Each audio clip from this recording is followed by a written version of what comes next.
Science for boys and girls. How newspapers are made. We will suppose that it is a great newspaper, in a great city printing daily 25,000 or more copies. Here it is with wide columns with small compact type, with very little space wasted in headlines, 8 large pages of it, something like 100,000 words printed upon it, and sold for 4 cents, 25,000 words for a cent. It is a great institution, a power greater than 100 banking houses, than 100 politicians, than 100 clergymen. It collects and scatters news, it instructs and entertains with valuable and sprightly articles, it forms and concentrates public opinion, it in one way or another brings its influence to bear 12 upon millions of people, in its own and other lands, who would not like to know something about it. And there is Tom, first of all, who declares that he is going to be a businessman, and who already has a bank book with a good many dollars entered on its credit side. There is Tom, I say, asking first of all, how much does it cost, and where does the money come from, and is it a paying concern? Tom shall not have his questions expressly answered, for it is exactly his business, but here are some points from which he may figure. How much does it cost? Well, there is the publishing department with an eminent businessman at its head, with 2 or 3 good businessmen for his assistants, and with several excellent clerks and other employees. Then there is the editor-in-chief, and the managing editor and the city editor, and a corps of editors of different departments besides reporters, 30 or 40 men in all, each with some special literary gift. Then there are 30 or 40 men setting type, a half-dozen proofreaders, a half-dozen stereotypers, the engineer and foreman and assistants below stairs who do the printing, and several men employed in the mailing department. Then there are tons and tons of paper to be bought each week, ink, new type, heavy bills for 13 postage, many hundreds of dollars a week for telegraphic dispatches, and the interest on the money invested in an expensive building, expensive machinery, and an expensive stock of printers' materials. Nothing being said of the pay of correspondents of the paper at the state capital, at Washington, at London, at Paris, etc. Tom is enough of a businessman already, I know, to figure up the weekly expenses of such an establishment at several thousands of dollars, a good many hundreds at each issue of the paper. The NY Tribune building at night. And where does the money come from? Partly from the sale of papers, only 4 cents apiece, and only a part of that goes to the paper. But then, 25,000 times, say 2.5 cents, is $625, which it must be confessed, is quite a respectable sum for quarter-dimes to pile up in a single day. But the greater part of the money comes from advertisements. Nearly half of the paper is taken up with them. If you take a half-dozen lines to the advertising clerk, he will charge you $2 or $3, and there are several hundred times as much as your small advertisement in each paper, so you may guess what an income the advertising yields. And the larger, the more popular, and the more widely read the paper, the better will be the prices which advertisers 14 will pay, and the more will be the advertisements, and so the publisher tries to sell as many papers as he can, partly because of the money which he gets for them, but more because the more he sells the more advertising will he get, and the better rates will he charge for it. So, Tom, if you ever become the publisher of a newspaper, you must set your heart on getting an editor who will make a paper that will sell, whatever else he does or does not do. And is it a paying concern? Well, I don't think the editors think they get very large pay, nor the correspondents, nor the reporters, nor the printers, nor the pressmen. They work incessantly. It is an intense sort of work. The hours are long and late. The chances of premature death are multiplied. I think they will all say, we aren't in this business for the money that is in it. We are in it for the influence of it, for the art of it, for the love of it. But then, we are very glad to get our checks all the same. As to whether the paper pays the men who own it, which was Tom's question, I think that depends a great deal on the state of trade, on the state of politics, and on the degree to which the paper will, or will not, scruple to do mean things. A great many papers would pay better if they were meaner. It would be a great deal easier to make a good paper if you did not 15 have to sell it. When then, Jonathan shall have become a minister, he doesn't want to bear down too hard on a venal press in his fast day and Thanksgiving sermons. Perhaps by that time, Tom will be able to explain why. How now is this paper made? But, interrupts Jonathan, before they make it, I should like to know where they get the 100,000 words to put into it. I have been cudgelling my brains for now 2 weeks to get words enough to fill a 4-page composition, say 200 words course.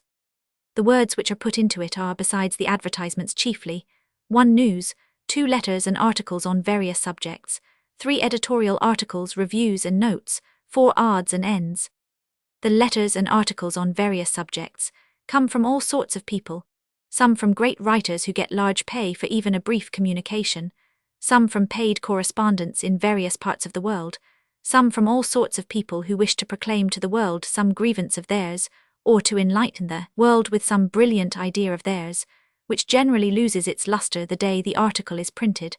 A large proportion of letters and articles from this last class of people get sold for waste paper before the printer sees them. This is one considerable source of income to the paper, of which I neglected to tell Tom. A contributor to the waste paper basket. As for the odds and ends, extracts from other papers, jokes, and various other scraps tucked in here and there, a man with shears and paste pot has a 17 good deal to do with the making of them. If you should see him at work, you would want to laugh at him, as if he were, for all the world, only little Nell cutting and pasting from old papers, a frieze for her doll's house. But when his odds and ends, tastefully scattered here and there through the paper, come under the reader's eye, they make, I am bound to say, a great deal of very hearty laughter, which is not that laughter of ridicule which the sight of him at his work might excite. Office of the Editor-in-Chief. About the news I must speak more fully. The editorial articles, reviews, and notes we shall happen upon when we visit the office. A part of the news comes by telegraph from all parts of the world. Some of it is telegraphed to the paper by its correspondents, and the editors call it special, because it is especially to them. Perhaps there is something in it which none of the other papers have yet heard of, but the general telegraphic news, from the Old World and the New, is gathered up by the Associated Press. That is to say, the leading papers form an association and appoint men to send them news from the chief points in America and in Europe. These representatives of the Associated Press are very enterprising, and they do not allow much news of importance to escape them. The salaries of these men, and the cost of the telegraphic dispatches, are divided up among the papers of the association, so that the expense to each paper is comparatively small. Owing to this association of papers, hundreds of papers throughout the country publish a great deal of matter on the same day which is word for word alike. 2 devices in this matter of Associated Press dispatches save so much labor that I think you will like me to describe them.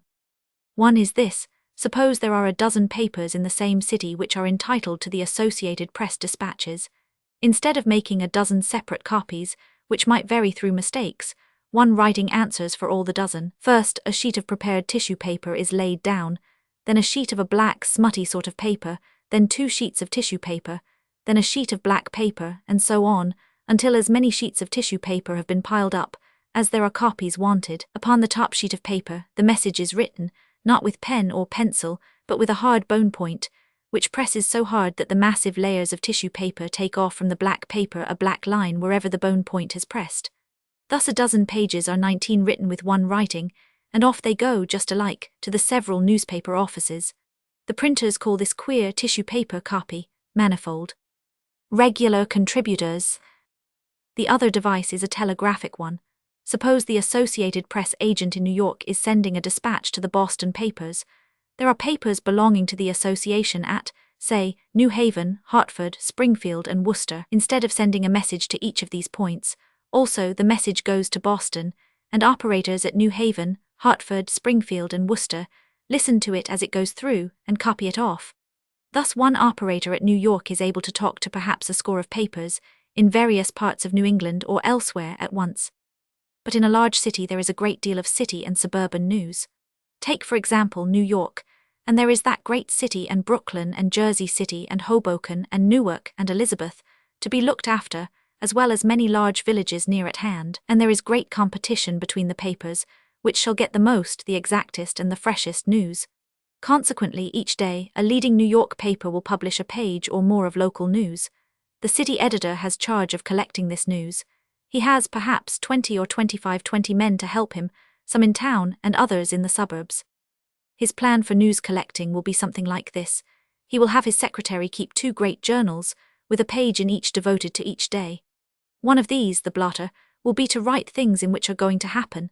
Everything that is going to happen tomorrow, the next day, the next, and so on, the secretary will make a memorandum of or paste a paragraph in about upon the page for the day on which the event will happen. Whatever he or the city editor hears or reads of that is going to happen, they thus put down in advance until by and by The book gets fairly fat and stout with slips which have been pasted in.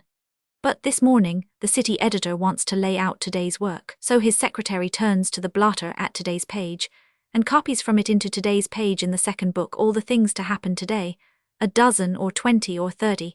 A ship to be launched, a race to come off, a law case to be opened, a criminal to be executed, such and such important meetings to be held, and so on. By this plan, nothing escapes the eye of the city editor who, at the side of each thing to happen, writes the name of the reporter whom he wishes to have write the event up.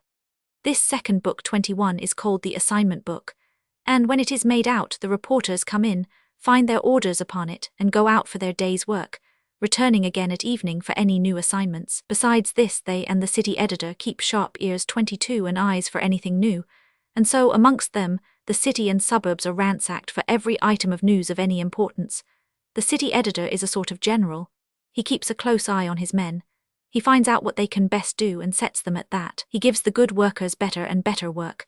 The poor ones he gradually works out of the office. Those who make bad mistakes or fail to get the news which some other paper gets are frequently suspended or else discharged out and out. Failing to get news which other papers get is called being beaten, and no reporter can expect to get badly beaten many times without losing his position. How some of the news is gathered. And now Tom and Jonathan and even little Nell will all be magicians tonight, like the father of Miranda in The Tempest, and transport ourselves in an instant right to one of those great newspaper offices. Typesetter's case in Pi. It is 6 o'clock, the streets are dark, the gaslights are glaring from hundreds of lampposts. Do you see the highest stories of all those buildings brilliant with lights? Those are the typesetter's rooms of as many great newspapers. In a twinkling we are several stories up toward the top of one of these buildings. These are the editorial rooms. 23 will make ourselves invisible, so that they'll not suspect our presence, and will do tonight just as they always do. Typesetter's room. Up over our heads in the room of the typesetters are 100 columns or more, of articles already set enough to make 2 or 3 newspapers. The foreman of the typesetters makes copies of these on narrow strips of paper with a hand press, and 24 sends them down to the editor-in-chief. These copies on narrow strips of paper are called proofs, because, when they are read over, the person reading them can see if the type has been set correctly, can prove the correctness or incorrectness of the typesetting. Taking proofs. The editor-in-chief runs rapidly through these proofs, and marks against here and there one, must, which means that it must be published in tomorrow's paper. Against other articles he marks desirable, which means that the articles are desirable to be used if there is room for them. Many of the articles he makes no mark against, because they can wait perhaps a week or a month. By having a great many articles in type all the time, they never lack, Jonathan will be glad to know, for something to put into the paper. Jonathan might well take the hint, and write his compositions well in advance. Against some of the articles, the word reference is written, which indicates that when the article is published, an editorial article or note with reference to it must also be published. Before the editor-in-chief is through, perhaps he marks against 1 or 2 articles the word kill, which means that the article is, after all, not wanted in the paper, and that the type of it may be taken 25 apart, the typesetters say distributed, without being printed. In the stereotyper's room. When the editor-in-chief is through with the proofs, perhaps he has a consultation with the managing editor, the first editor in authority after him, about some plans for tonight's paper, or for tomorrow, or for next week. Perhaps then he summons in the night editor. The night editor is the man who stays until almost morning, who overlooks everything that goes into the paper, and who puts everything in according to the orders of the editor-in-chief, or of the managing editor. Well, he tells the night editor how he wants tomorrow's paper made, what articles to make the longest, and what ones to put in the most important places in the paper. Then, perhaps, the city editor comes knocking at the door, and enters, and he and the editor-in-chief talk over some stirring piece of city news, and decide what to say in the editorial columns about it. After the editor-in-chief has had these consultations, perhaps he begins to dictate to his secretary letters to various persons, the secretary taking them down in shorthand, as fast as he can talk, and afterwards copying them out and sending them off. That is the sort of letter writing which would suit little Nell, just to say off the letter, and not to have to write 26 it, which in her case means printing it in great, toilsome capitals. After dictating perhaps a dozen letters, it may be that the editor-in-chief dictates in the same manner an editorial article or some other matter which he wishes to have appear in the paper.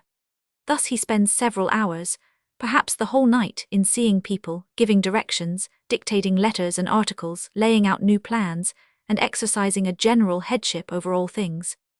Turning now from his room, we observe in the great room of the editors, a half-dozen men or more seated at their several desks, the managing editor and the night editor about their duties, 2 or 3 men looking over telegraph messages and getting them ready for the typesetters, 2 or 3 men writing editorial and other articles. From this room we turn to the great room of the city department. There is the city editor in his little partitioned-off room writing an editorial, we will suppose, on the annual report of the city treasurer, which has today been given to the public. At desks about the great room, a half-dozen reporters are writing up the news which they have been appointed to collect, and another comes in every little while. Finishing the plate. Over there is the little partitioned-off room for the assistant city editor. It is this man's duty with his assistant to prepare for the typesetters all the articles which come from the city department. There are stacks and stacks of them. Each reporter thinks his subject is the most important and writes it up fully, and when it is all together, perhaps there is a third or a half more than there is room in the paper to print. So the assistant city editor and his assistant, who come to the office at about 5 o'clock in the afternoon, read it all over carefully, correct it, cut out that which it is not best to use, group all the news of the same sort so that it may come under one general head, put on suitable titles, decide what sort of type to put it in, etc. A good night's work for both of them.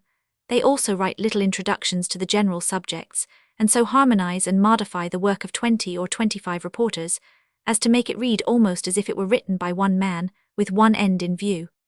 The editors of the general news have to do much the same thing by the letters of correspondence, and by the telegraphic dispatches. While this sort of work goes on hour after hour, with many merry laughs and many good jokes interspersed to make the time fly the swifter, we will 29 wander about the establishment. Here, in the top story of the building, is the room of the typesetters. Every few minutes from downstairs in the counting room comes a package of advertisements to be put into type, and from the editorial rooms a package of news and general articles for the same purpose. They do not trouble to send them up by a messenger. A tube with wind blown through it very fast brings up every little while a little leathern bag, in which are the advertisements or the articles, the copy, as the typesetters call it. In this room are 30 or 40 typesetters. Each one of them has his number. When the copy comes up, a man takes it and cuts it up into little bits, as much as will make, say, a dozen lines in the paper, and numbers the bits, 1, 2, etc., to the end of the article. Typesetter after typesetter comes and takes one of these little bits, and in a few moments sets the type for it, and lays it down in a long trough, with the number of the bit of copy laid by the side of it. We will suppose that an article has been cut up into 20 bits. 20 men will each in a few moments be setting one of these bits, and in a few minutes more they will come and lay down the type and the number of the bit in the long trough, in just the right order of the number of the bits.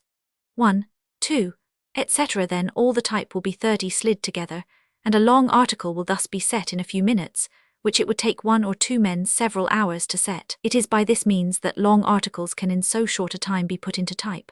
Each man who takes a bit has to make his last line fill out to the end of the line, and because there are sometimes not words enough, so that he has to fill out with some extra spaces between the words, you may often see in any large daily paper every 2 inches, or so, a widely spaced line or 2 showing how the typesetter had to fill out his bit with spaces, only he would call the bit a take. Printing presses of the past and present. I said that each typesetter has his number. We will suppose that this man next to us is number 25.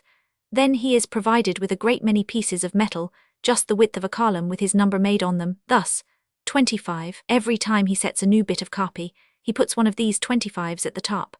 And when all the bits of type in the long trough are slid together, the type is broken up every 2 inches or so, with 25, 37, 2, 11, and so on, at the top of the bits which the men whose numbers these are have set. When a proof of the article is taken, these several numbers appear, and if there are mistakes it appears from these numbers what typesetters made them, and 31 they have to correct them.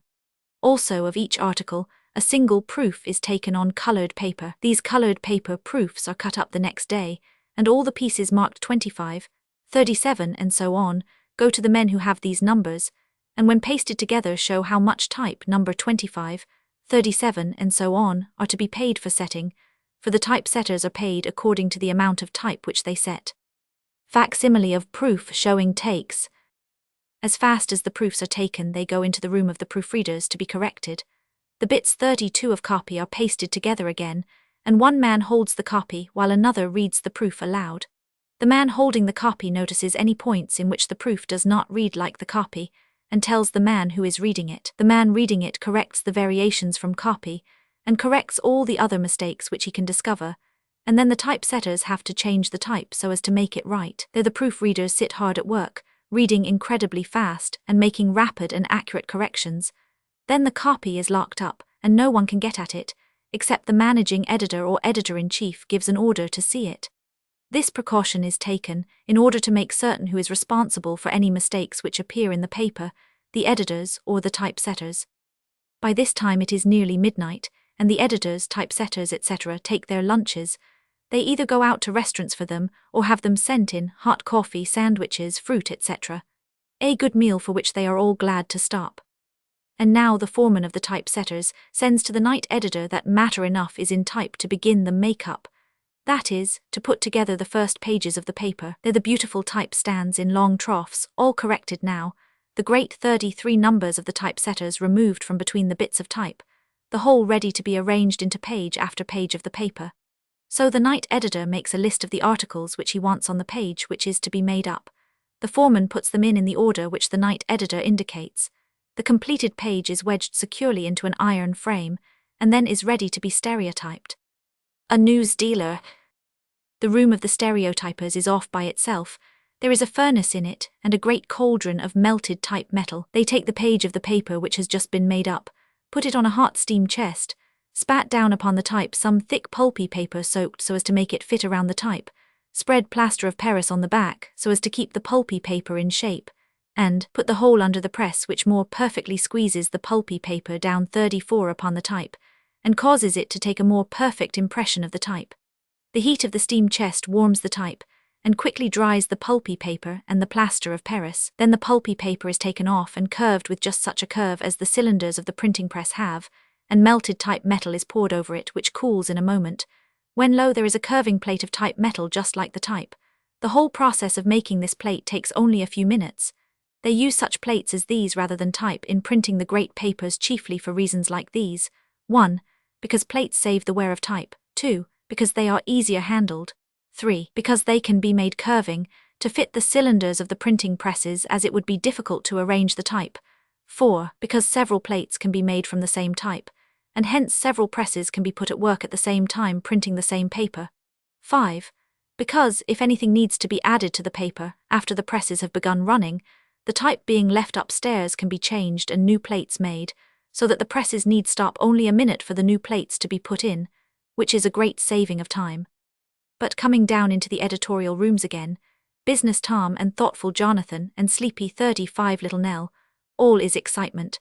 Telegrams have just come in telling of the wreck of an ocean steamer, and men are just being dispatched to the steamer's office to learn all the particulars possible, and to get, if it may be, a list of the passengers and crew. And now, just in the midst of this, a fire alarm strikes, and in a few moments the streets are as light as day with the flames of a burning warehouse in the heart of the business part of the city. More men are sent off to that, and what with the fire and the wreck, every reporter, every copy editor, every typesetter and proofreader are put to their hardest work, until the last minute before the last page of the paper must be sent down to the press rooms. Then, just at the last, perhaps the best writer in the office dashes off a leader on the wreck, sending a few lines at a time to the typesetters, a leader which, though thought out, written, set, corrected, and stereotyped in 40 minutes, by reason of its clearness, its wisdom, and its brilliancy, is copied far and wide, and leads the public generally to decide where to fix the blame, and how to avoid a like accident again. There is the work of the editorial articles, reviews, and notes, to comment on events which happen, and to influence the minds of the public as the editorial management of the paper regards to 36 BYs. There is all sorts of this editorial writing, fun, politics, science, literature, religion, and he who says with his pen the say of such a newspaper wields an influence which no mind can measure. A bad morning for the newsboys. Well, the fire and the wreck have thoroughly awakened even little Nell. And so down we go far underground to the press rooms. There the noise is deafening. 2 or 3 presses are at work. At one end of the press is a great roll of paper as big as a hogshead and a mile or more long. This immense roll of paper is unwinding very fast and going in at one end of the machine, while at the other end, faster than you can count, are coming out finished papers, the papers printed on both sides, cut up, folded and counted without the touch of a hand, a perfect marvel and miracle of human ingenuity. The sight is a sight to remember for a lifetime. Upon what one here sees hinges very much of the thinking of a metropolis and of a land. And now here come the mailing clerks to get their papers to send off, with great accuracy and speed of directing and packing, by the first mails which leave the city within an hour and a half, at 5 and 6 o'clock in the morning. And after them come the newsboys, each for his bundle, and soon the frosty morning air in the grey dawn is alive 37 with the shouting of the latest news in this and a dozen other papers. Any answers come for me?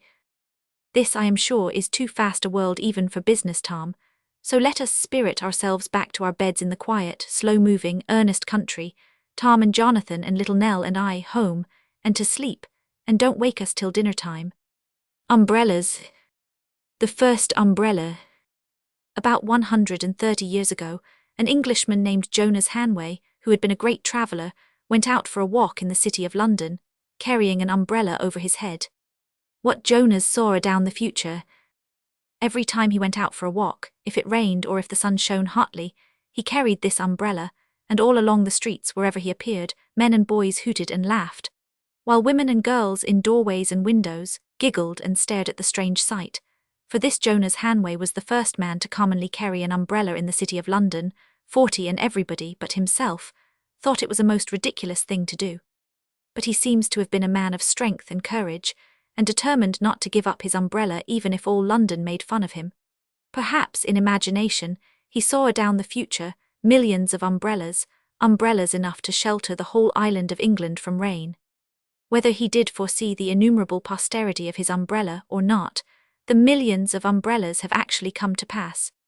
But Jonas Hanway was by no means the first man in the world to carry an umbrella. As I have already mentioned, he had travelled a great deal, and had seen umbrellas in China, Japan, in India and Africa, where they had been in use for so many hundreds of years that nobody knows when the first one was made. So long ago as Nineveh existed in its splendour, umbrellas were used, as they are yet to be found sculptured on the ruins of that magnificent capital of Assyria, as well as on the monuments of Egypt, which are very, very old, and your ancient history will tell you that the city of Nineveh was founded not long after the flood. Perhaps it was that great rain of 40 days and 40 nights that put in the minds of Noah, or some of his sons, the idea to build an umbrella. 41. Although here in America the umbrella means nothing but an umbrella, it is quite different in some of the far eastern countries. In some parts of Asia and Africa, no one but a royal personage is allowed to carry an umbrella. In Siam it is a mark of rank. The king's umbrella is composed of one umbrella above another, a series of circles, while that of a nobleman consists of but one circle. In Burma it is much the same as in Siam, while the Burmese king has an umbrella title that is very comical, Lord of the 24 Umbrellas. The reason why the people of London ridiculed Jonas Hanway was because at that time it was considered only proper that an umbrella should be carried by a woman, and for a man to make use of one was very much as if he had worn a petticoat. There is in one of the Harleian MSS a curious picture showing an Anglo-Saxon gentleman walking out, with his servant behind him carrying an umbrella. The drawing was probably made not far from 500 years ago, when the umbrella was first introduced into England. Whether this gentleman and his servant created as much merriment as Mr. Hanway did, I do not know. Neither can I tell you why men from that time on did not continue to use the umbrella. If I were to make a guess about it, I should say that they thought it would not be proper, for it was 42 considered an unmanly thing to carry one until 100 years ago, when the people of this country first began to use them. And it was not until 20 years later, say in the year 1800, that the Yankees began to make their own umbrellas. But since that time there have been umbrellas and umbrellas. Lord of the 24 Umbrellas. The word umbrella comes from the Latin word umbra, which means a little shade, but the name most probably was introduced into the English language from the Italian word umbrella. Parasol means to ward off the sun, and another very pretty name, not much used by Americans, for a small parasol is parasolette. It would be impossible for me to tell you how many umbrellas are made every year in this country. A gentleman connected with a large umbrella manufactory in the city of Philadelphia gave me, as his estimate, 7 million. This would allow an umbrella to about 1 person in 6, according to the census computation, which places the population of the United States at 40 million of people. And 1 umbrella for every 6 persons is certainly not a very generous distribution. Added to the number made in this country are about 1/2 million which are imported, chiefly from France and England. 43. You who have read Robinson Crusoe, remember how he made his umbrella and covered it with skins, and that is probably the most curious umbrella you can anywhere read about. Then there have been umbrellas covered with large feathers that would shed rain like a duck's back, and umbrellas with coverings of all cloth, of straw, of paper, of woolen stuffs. Until now, nearly all umbrellas are covered either with silk, gingham, or alpaca. And this brings us to the manufacture of umbrellas in Philadelphia, where there are more made than in any other city in America. If you will take an umbrella in your hand and examine it, you will see that there are many more different things used in making it than you at first supposed.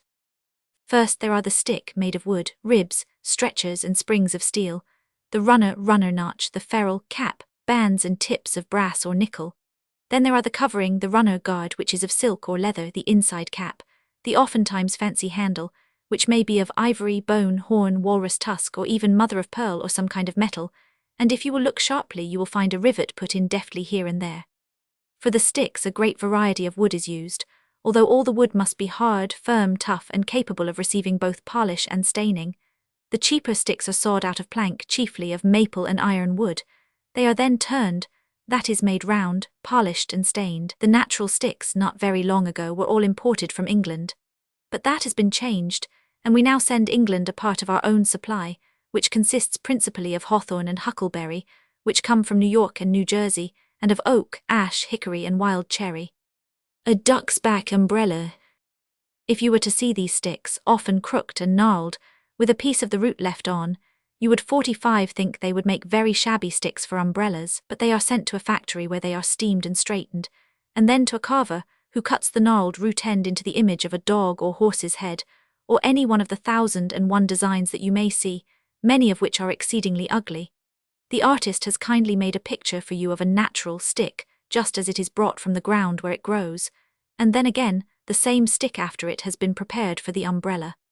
Of the imported natural sticks, the principal are olive, ebony, firs, snakewood, pimento, cinnamon, partridge, and bamboo. Perhaps you do not understand that a natural stick is one that has been a young tree, having grown to be just large enough for an umbrella stick, when it was pulled up, root and all, or with at least a part of the root. If, when you buy an umbrella that has the stick bent into a deep curve at the bottom for the handle, you may feel quite sure that it is of partridge wood, which does not grow large enough to furnish a knob for a handle, but when steamed, admits of being bent. The runner, ferrule, cap, band, etc. form what is called umbrella furniture, and for these articles there is a special manufactory. Another manufactory 46 cuts and grooves wire of steel into the ribs and stretchers. Formerly ribs were made out of cane or whalebone, but these materials are now seldom used. When the steel is grooved, it is called a paragon frame, which is the lightest and best made.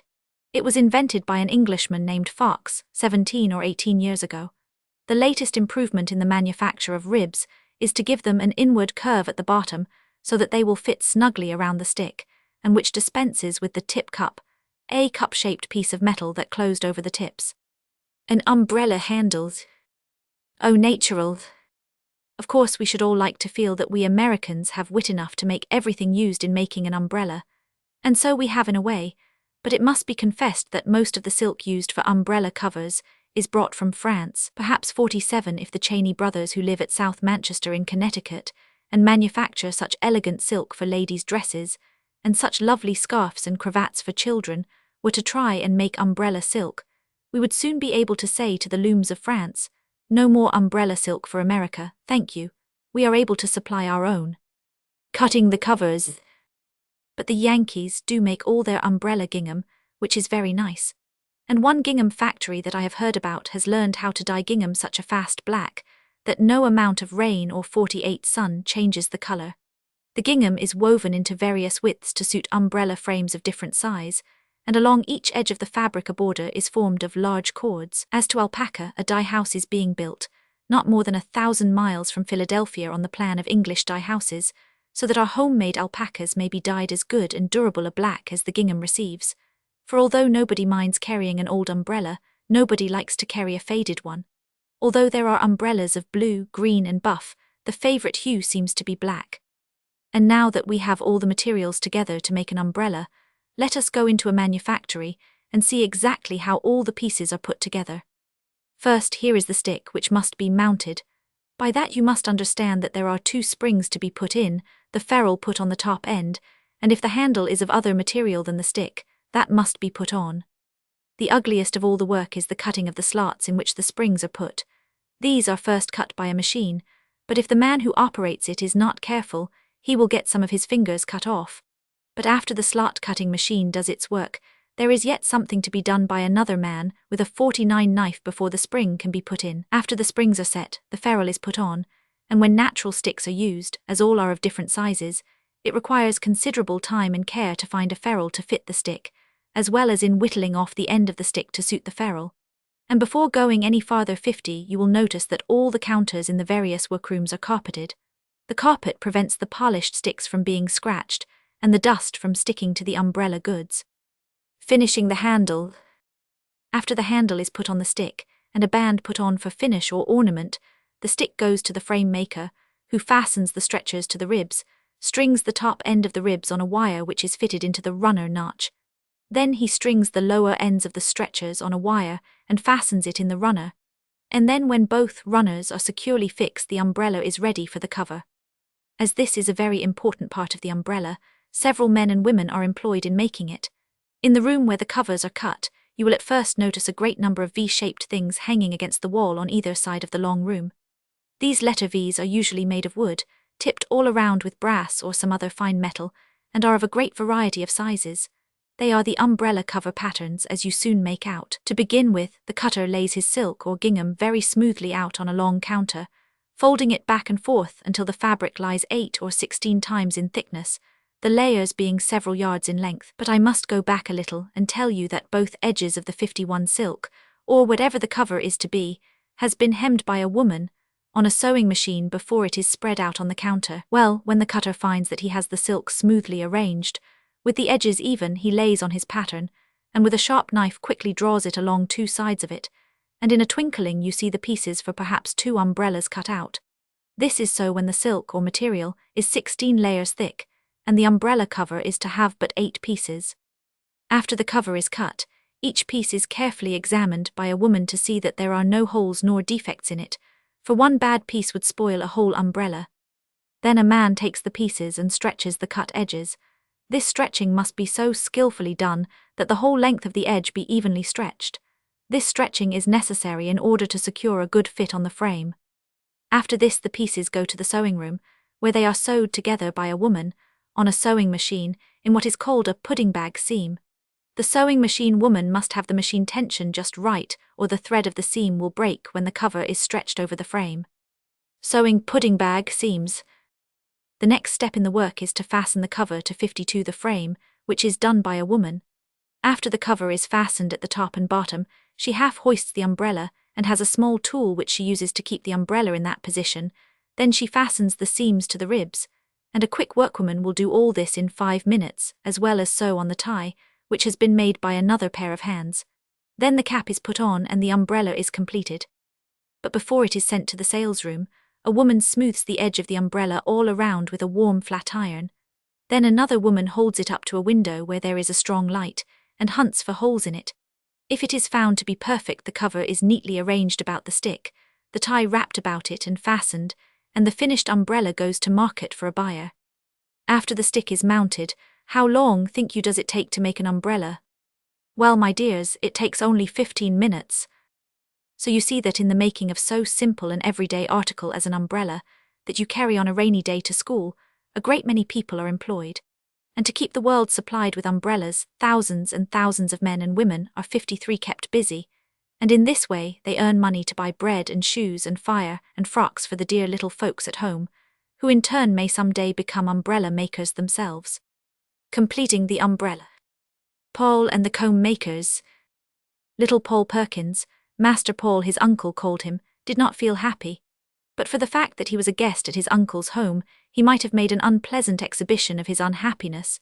But he was a well-bred city boy, of which fact he was somewhat proud, and so his impatience was vented in snapping off the teeth of his pocket combs as he sat by the window and looked out into the rain. It was the rain which caused his discontent. Only the day before his father, going from New York to Boston on business, had left Paul at his uncle's, some distance from the hub, to await his return. It being the lad's first visit, Mr. Sanford had arranged a very full program for the next day, including a trip in the woods, fishing, a picnic, and in fact quite 55 enough to cover an ordinary week of leisure. Over and over it had been discussed, the hours for each feature apportioned, and through the night Paul had lived the program over in his half-waking dreams. Master Paul did not feel happy, and now that the eventful morning had come, it brought a drizzling, disagreeable storm, so that Mr. 56 Sanford, as he met his nephew, was constrained to admit that he did not know what they should find to supply the place of the spoiled program. "And my little nephew is so disappointed that he has ruined his pretty comb into the bargain," said the uncle. "I was trying to see what it was made of," Paul stammered, thrusting the handful of teeth into his coat pocket. "I don't see how combs are made. Could you make one, uncle?" "I never made one," Mr. Sanford replied, "but I have seen very many made. There is a comb shop not more than a half-mile away, and it is quite a curiosity to see how they make the great horns, rough and ugly as they are, into all sorts of dainty combs and knickknacks." "What kind of horns, uncle?" "Horns from all parts of the country, Paul. This shop alone uses nearly 1,000,000 horns a year, and they come in carloads from Canada, from the Great West, from Texas, from South America, and from the cattle yards about Boston and other eastern cities." "You don't mean the horns of common cattle?" "Yes, Paul, all kinds of horns are used, though some are much tougher and better than others. The 57 cattle raised in the eastern, middle and western states furnish the best horns, and there is the curious difference that the horns of 6 cows are worth no more than those of a single ox.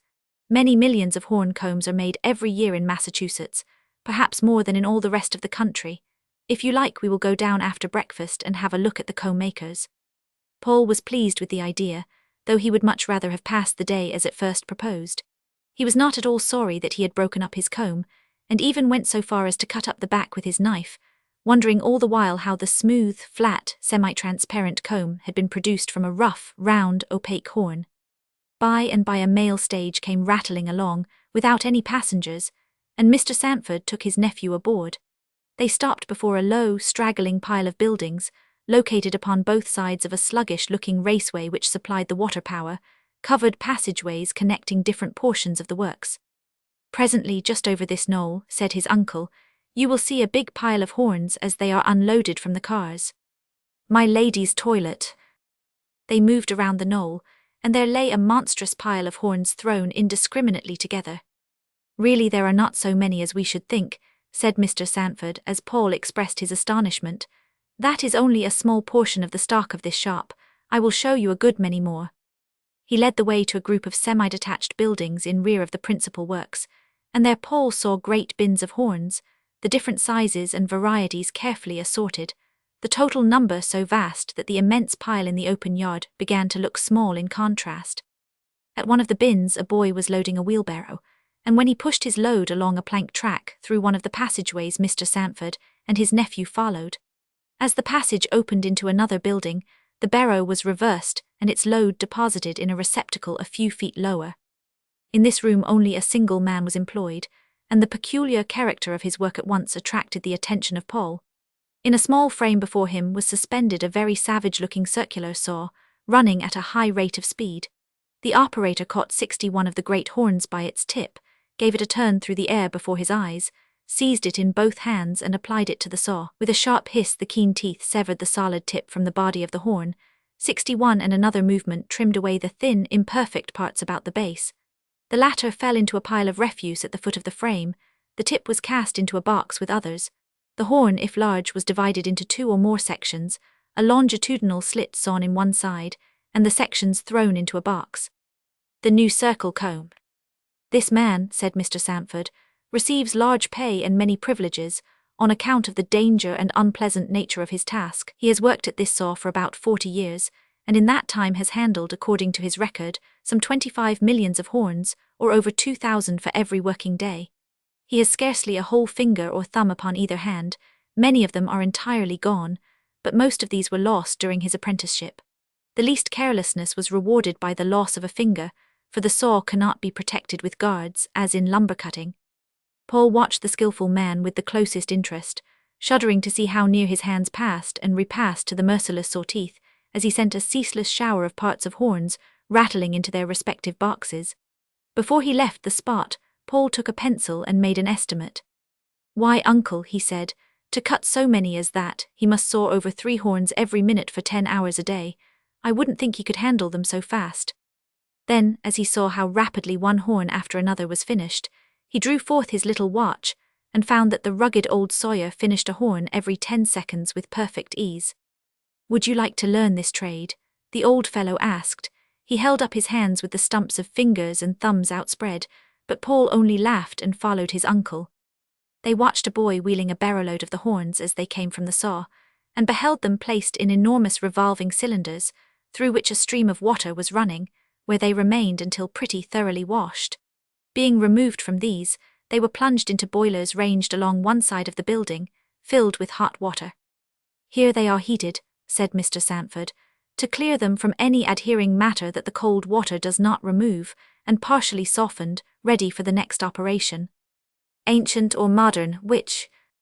From the hot water the horns were changed to a 63 series of similar cauldrons at the other side of the room, filled with boiling oil. Paul noticed that when the workmen lifted the horns from these vats, their appearance was greatly changed, being much less opaque, and considerably plastic, opening readily at the longitudinal cut made by the saw. As the horns were taken from the oil, they were flattened by unrolling, and placed between strong iron clamps which were firmly screwed together, and put upon long tables in regular order. "Now I begin to see how it is done," Paul said, though he was thinking all the time of questions that he would ask his uncle when there were no workmen by to overhear. "The oil softens the horn," said Mr. Sanford, "and by placing it in this firm pressure and allowing it to remain till it becomes fixed, the whole structure is so much changed that it never rolls again. Some combs, you will notice, are of a whitish opaque color like the natural horn, while others have a smooth appearance, are of amber color, and almost transparent. The former are pressed between cold irons and placed in cold water, while the others are hot-pressed, it being cooked in a few minutes. These plates of horn may be colored, and there are a great many 64 tortoise-shell combs and other goods sold which are only horn with a bit of color sprinkled upon it. The solid tips of the horns, and all the pieces that are worth anything cut off in making the combs, are made up into horn jewelry, chains, cigar holders, knife handles, buttons, and toys of various kinds. These trinkets are generally colored more or less, and many a fashionable belle, I suppose, would be surprised to know the amount of money paid for odd bits of horn under higher-sounding names. But the horn is tough and serviceable, at any rate, and that is more than can be said of many of the cheats we meet with in life. The next room, in contrast with all they had passed through previously, was neat and had no repulsive odors. Here the sheets of horn as they came from the presses were first cut by delicate circular saws into blanks of the exact size for the kind of combs to be made, after which they were run through a planer, which gave them the proper thickness. "What do you mean by blanks?" Paul asked as his uncle used the term. "You can look in the dictionary to find its exact meaning," was the answer, "but you will see what it is in practice at this machine. In some remote corner of Spain." They stepped to another part of the room, and here Paul saw the blanks placed in the cutting machine standing over a hot furnace, where after being softened by the heat, they were slowly moved along, while a pair of thin chisels danced up and down, cutting through the center of the blank at each stroke. When it had passed completely through, an assistant took the perforated blank and pulled it carefully apart, showing 2 combs with the teeth interlaced. After separation they were again placed together to harden under pressure, when the final operations consisted of beveling the teeth on wheels covered with sandpaper, rounding the backs, rounding and pointing the teeth, after which came the polishing, papering and putting in boxes. "I suppose they go all over the country," said Paul as he glanced into the shipping room. "Much further than that," was the reply. "We never know how far they go, for the wholesale dealers to whom the combs are shipped from the manufactory send them into all the odd corners of the earth.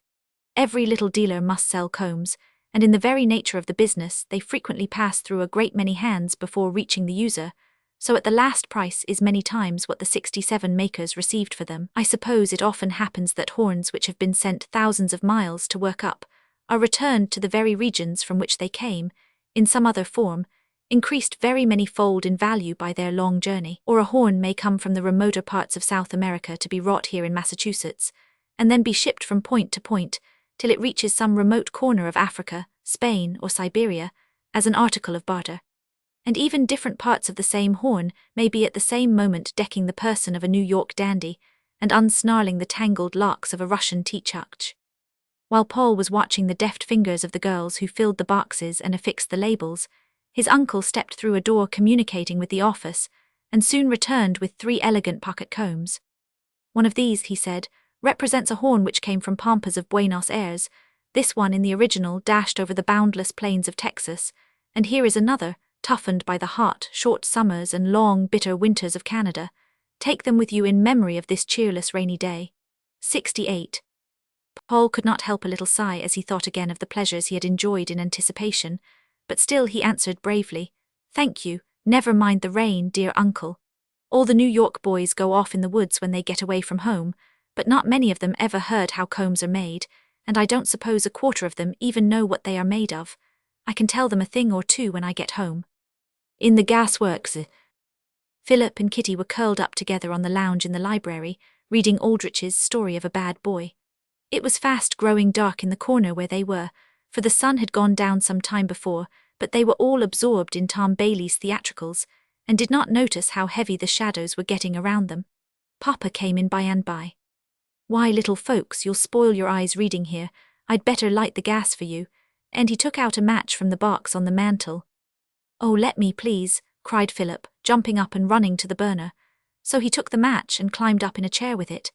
Scrtch, and the new lit jet gave a glorified glare that illuminated everything in the room, from the Japanese vase on the 70-corner bracket to the pattern of the rug before the open fire. But as Philip turned it off a little it grew quieter, and finally settled down into a steady, respectable flame.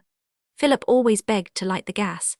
It had not been long introduced in the little town where he lived, and the children thought it a very fine thing to have it brought into the house, and secretly pitied the boys and girls whose fathers had only kerosene lamps. "Why can't you blow out gas just as you do a kerosene light?" asked Kitty presently, leaving the bad boy on the lounge and watching the bright little crescent under the glass shade. "Because," explained Papa, "unless you shut it off by turning the little screw in the pipe, the gas will keep pouring out into the room all the time, and if it isn't disposed of by being burned up, it will mix with the air and make it poisonous to breathe. A man at the hotel here a few nights ago blew out the gas because he did not know any better, and was almost suffocated before he realized the trouble and opened his window." "And where does the gas come from in the first place?" pursued Kitty. "Why, from the gasworks, of course," said Philip in a very superior way, for he was a year the elder of 71 the two. "That brick building over by Miller's Hill, don't you know, that we pass in going to Aunt Hester's?" "I know that as well as you do, Philip Lawrence," said Kitty with some dignity. "What I wanted to know was what it's made out of. What is it, Papa?" "Out of coal," said Papa. "They put the coal in ovens and heat it till the gas it contains is separated from the other parts of the coal and driven off by itself. Then it is purified and made ready for use." "Out of coal, how funny. I wish I could see all about it," said Philip, looking more interested. "And so do I wish I could," added Kitty. "I don't see why it cannot be done," said Papa. "If you really care to see it and won't mind a few bad smells, I will ask Mr. Carter tomorrow morning when he can take you around and explain things." The next day when Mr. Carter was asked about it, he said, "Oh, come in any day you like.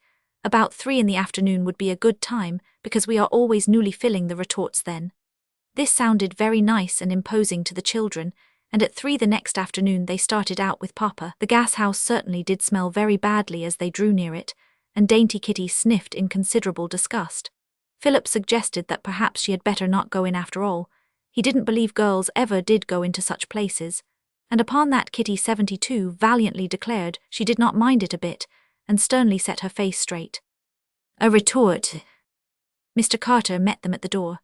"You are just in time to see the retorts opened," said he, and led the way directly into a large and very dingy room, along one side of which was built out a sort of huge iron cupboard with several little iron doors.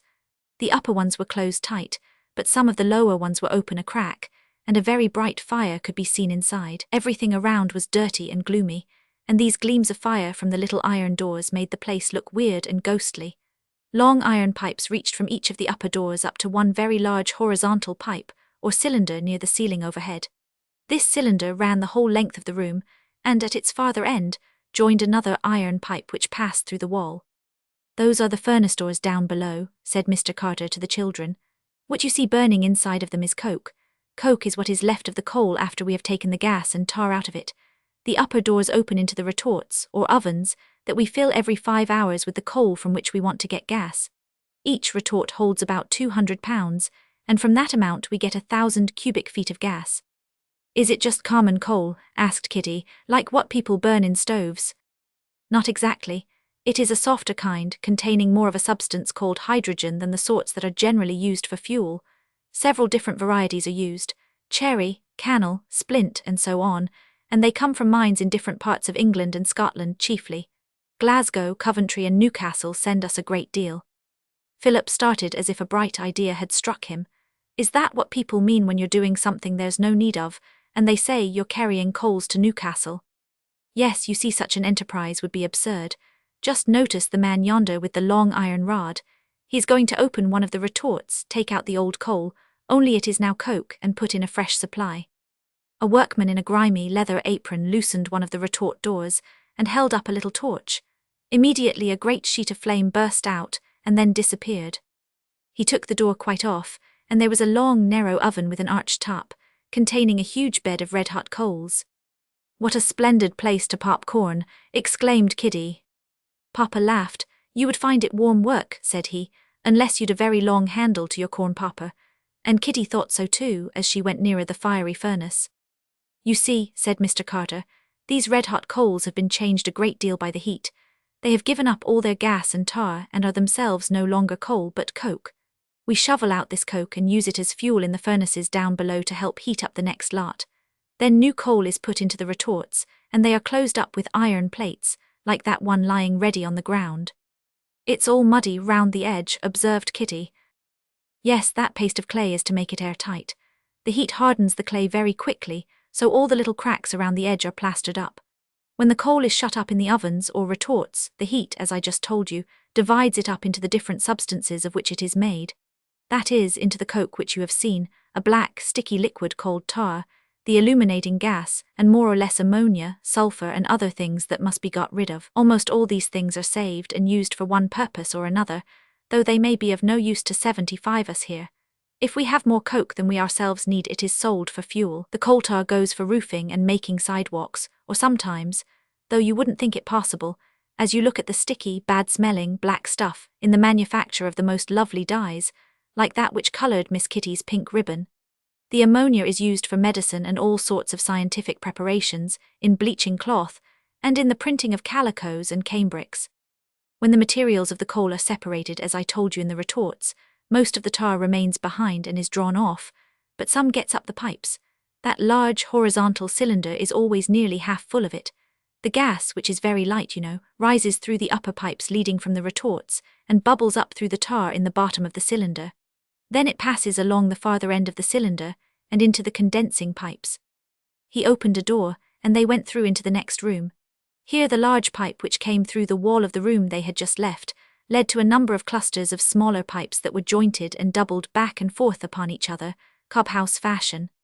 "When the gas goes through these pipes," said Mr. Carter, "it gets pretty well cooled down, for the 76 pipes are kept cold by having so great an amount of surface exposed to drafts of air around them. And when the gas is cooled, the impurities are cooled too, so that many of them take a liquid form and can be drawn off." The next room they entered had a row of great, square chests on each side as they walked through. "These are the purifiers," explained Mr. Carter again. "They are boxes with a great many fan-like shelves inside, projecting out in all directions and covered thickly with a paste made of lime."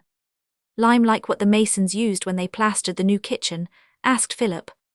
"About the same thing. The boxes are made airtight, and the gas enters the first box at one of the lower corners. Then before it can get through the connecting pipe into the next box, it has to wind its way around among these plates coated with lime. This lime takes up the sulfur and other things that we do not want in the gas, and so by the time it gets through all the boxes, it is quite pure and fit to use." Then the party all went into the room where the gas was measured. It was a little office with a queer piece of furniture in it, something that looked like a very large drum-shaped clock, with several different dials or faces. This, Mr. Carter said, was the meter 77 or measurer, and by looking at the dials it could be told exactly how much gas was being made every day. Kitty in the gasworks. As soon as the gas gets through the purifiers, said he, it comes by an iron pipe in here, and is made to pass through and give an account of itself before any of it is used. And now, I suppose you would like to know how it does report its own amount, wouldn't you? The meter. Philip and Kitty both were sure they did want to know, so he sketched a little plan of the meter on a piece of paper, and then went on to explain it. This shows how the meter would look if you could cut it through in the middle. The large drum-shaped box AA is hollow, and filled a little more than halfway up with water. Inside it is a smaller hollow drum, BB so arranged as to turn easily from right to left, on the horizontal axis 100. This axis is a hollow pipe by which the gas comes from the purifiers to enter the several chambers of the meter in turn, through small openings called 78 valves.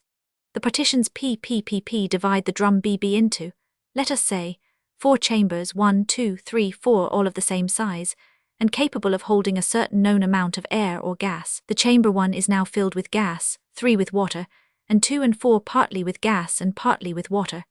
The valves in the pipe C are so arranged that the gas will next pour into the chamber 2.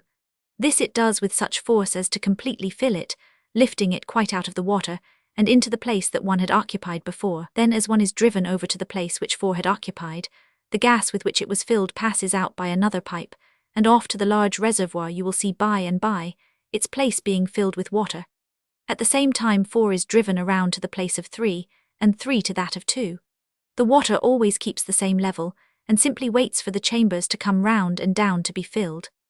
Next, 3, being in the place of 2, receives its charge of gas from the entrance pipe, is in turn lifted up into the central position, and sends all the other chambers around 1 step further.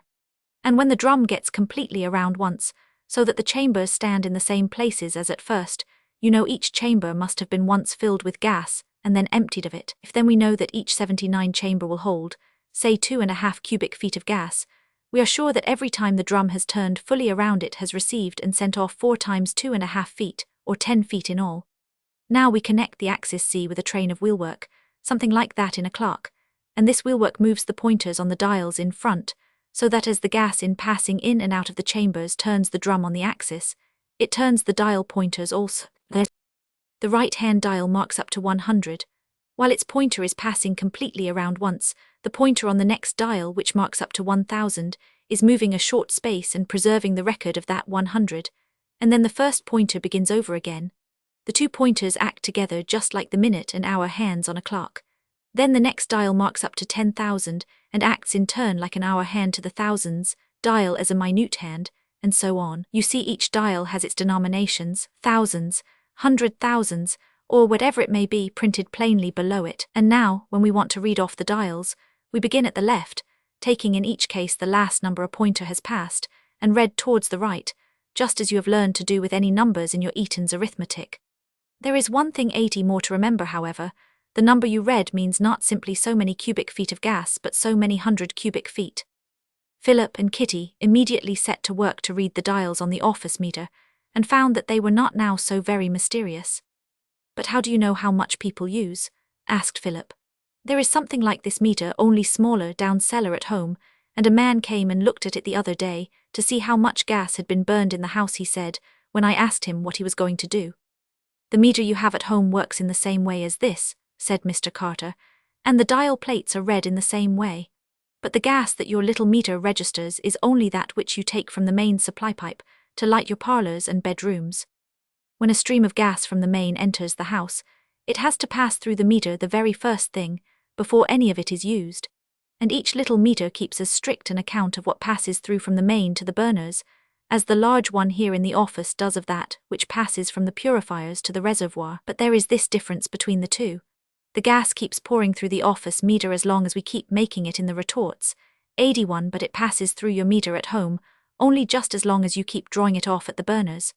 So if we find by looking at the meter that 5450 feet have passed through during a given time, we send in our bill to your papa for that amount, knowing it must have been burned in the house. But most likely the meter doesn't say anything directly about 5450, it says perhaps 11,025, How can that be? You would think. We haven't burned so much as that, and you, during this 1 quarter. But after the meter had been inspected at the end of the last quarter, the pointers did not go back to the beginning of the dials and start anew. They kept right on from the place where they were, so that 11,025 is the amount you paid for last time, and the amount you want to pay for this time, lumped together. Now this is what we do. We turn to our books and see how much you were charged with last time, and subtracting that record from the present record leaves the amount you have used since the last time of payment. Then suppose another case. Your meter registers only as far as 100,000. At the end of the last quarter, it marked 97,850. Now it records but 30,175. How would you explain that, Master Philip? Philip looked puzzled a moment, and then said 82. I should think it must have finished out the 100,000 and begun over again. Exactly. And to find the amount for this quarter you would add together the remainder of the 100,000, 2150, and the 30,175, and get 5325, the real record. But I guess you've had arithmetic enough for the present, so we'll go out now and see the gasometer, or gas reservoir. They all went out of doors then, Papa, Mr. Carter, Philip and Kitty, across a narrow courtyard. There was a huge, round box or drum, with sides as high as those of the carriage house at home, but with no opening anywhere, like a great giant's bandbox, thought Kitty.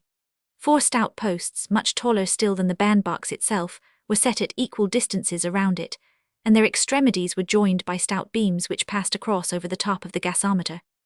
As the children went up nearer to it, they saw it was made of great plates of iron firmly riveted together, and that it did not rest on the ground as they had supposed, but in the middle of a circular tank of water.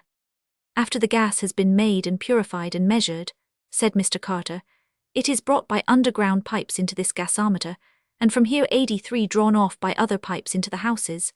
The weight of this iron shell bearing down upon the gas gives pressure or force enough to drive the gas anywhere we wish. The gasometer. But why do you put the iron thing in water instead of on the ground?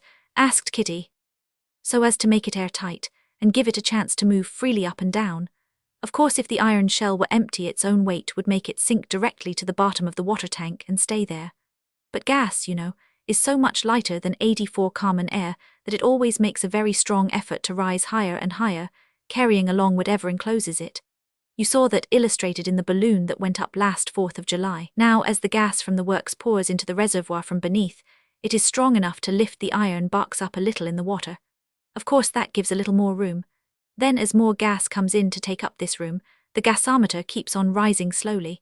We make sure of its not rising above the water and letting the gas leak out, by means of the beams you see stretched across above it.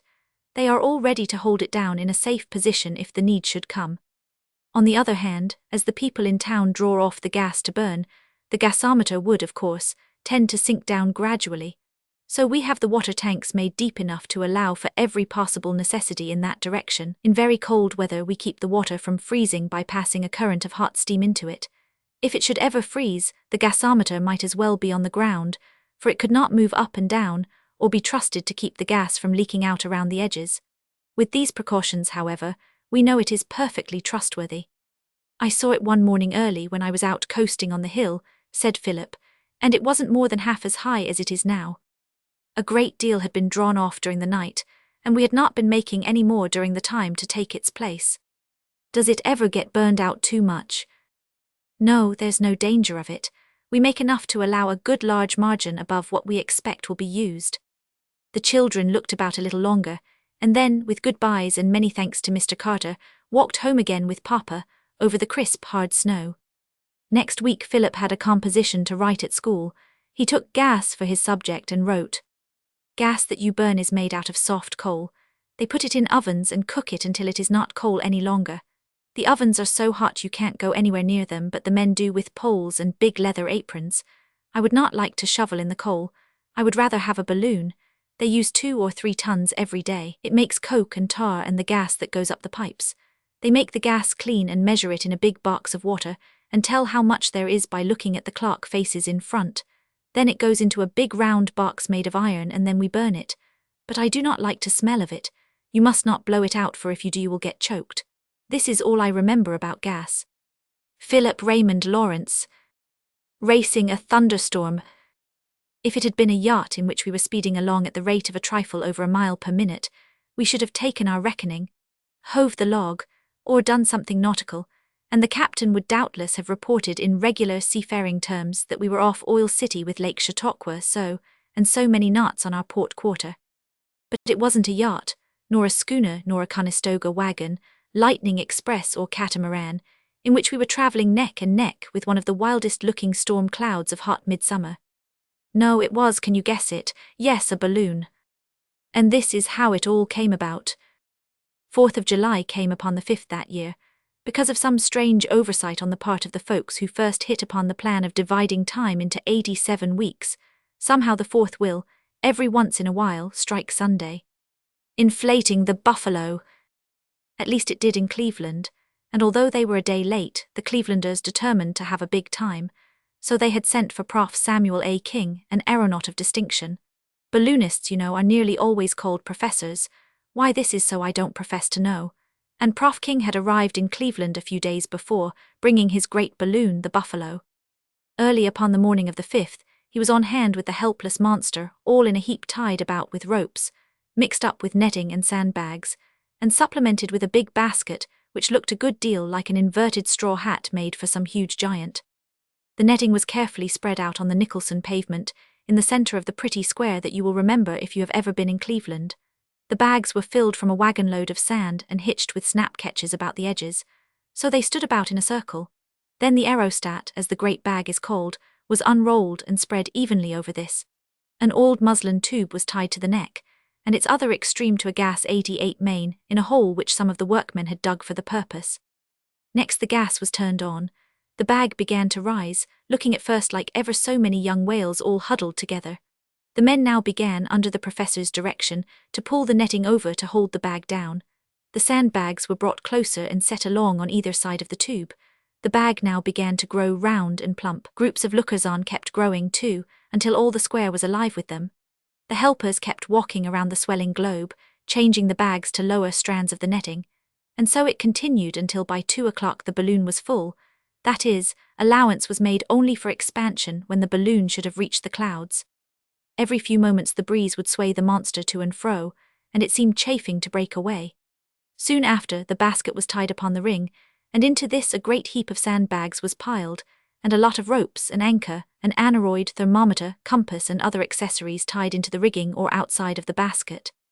How grandly she stood there, the vast dome towering above the trees, her amber sides bright with decorations 89, and her shapely globe held in leash by the white network. But bless me, here's more than 4 pages used up, and we haven't started yet. At precisely 4 o'clock, the professor's cheery voice was heard all through the square as he sang out, "All aboard," and his 8 companions responded as soon as they could get through the dense crowd that surged on every side. Now the sole remaining rope which held us to the earth was gripped by a score of eager men. The order came, "Let go." The basket was raised a few feet and then settled slowly back. This made the crowd laugh. "Throw out 2 bags," cried the professor. Then how grandly we lifted. How the cannon roared and bands added their noise to the shouts of the 100,000 people whose faces were all turned toward our little wicker car. The writer was Sandman, and following orders, he let out the contents of another bag, which fell in a swift grey stream plump down into the midst of a little group of young ladies who were seated on a housetop. If it happens that this book reaches that family, opportunity is now taken to apologize to those young 90 ladies for thus pouring sand down the backs of their necks. Well, we sailed along grandly, soon leaving the city far behind. I forgot to say that just as we were leaving, a darky in a white apron came through the crowd bringing us a hamper of good things. What an appetite this keen upper air gave us, to be sure. We ate and drank and toasted everything and everybody. Pretty soon one of the boys said, we were all newspaper men and spoke of each other as boys. "Listen a moment." And we all held our breaths. What supreme silence! The gentle sighing of the wind among the trees a mile below, the barking of dogs or subdued shouts of excited villagers was all we could hear. But hark! We were approaching a small town. In the square through the gathering twilight we could discern a crowd, and now there came to us, refined by distance, the familiar notes, played by the village band, of Up in a Balloon Boys.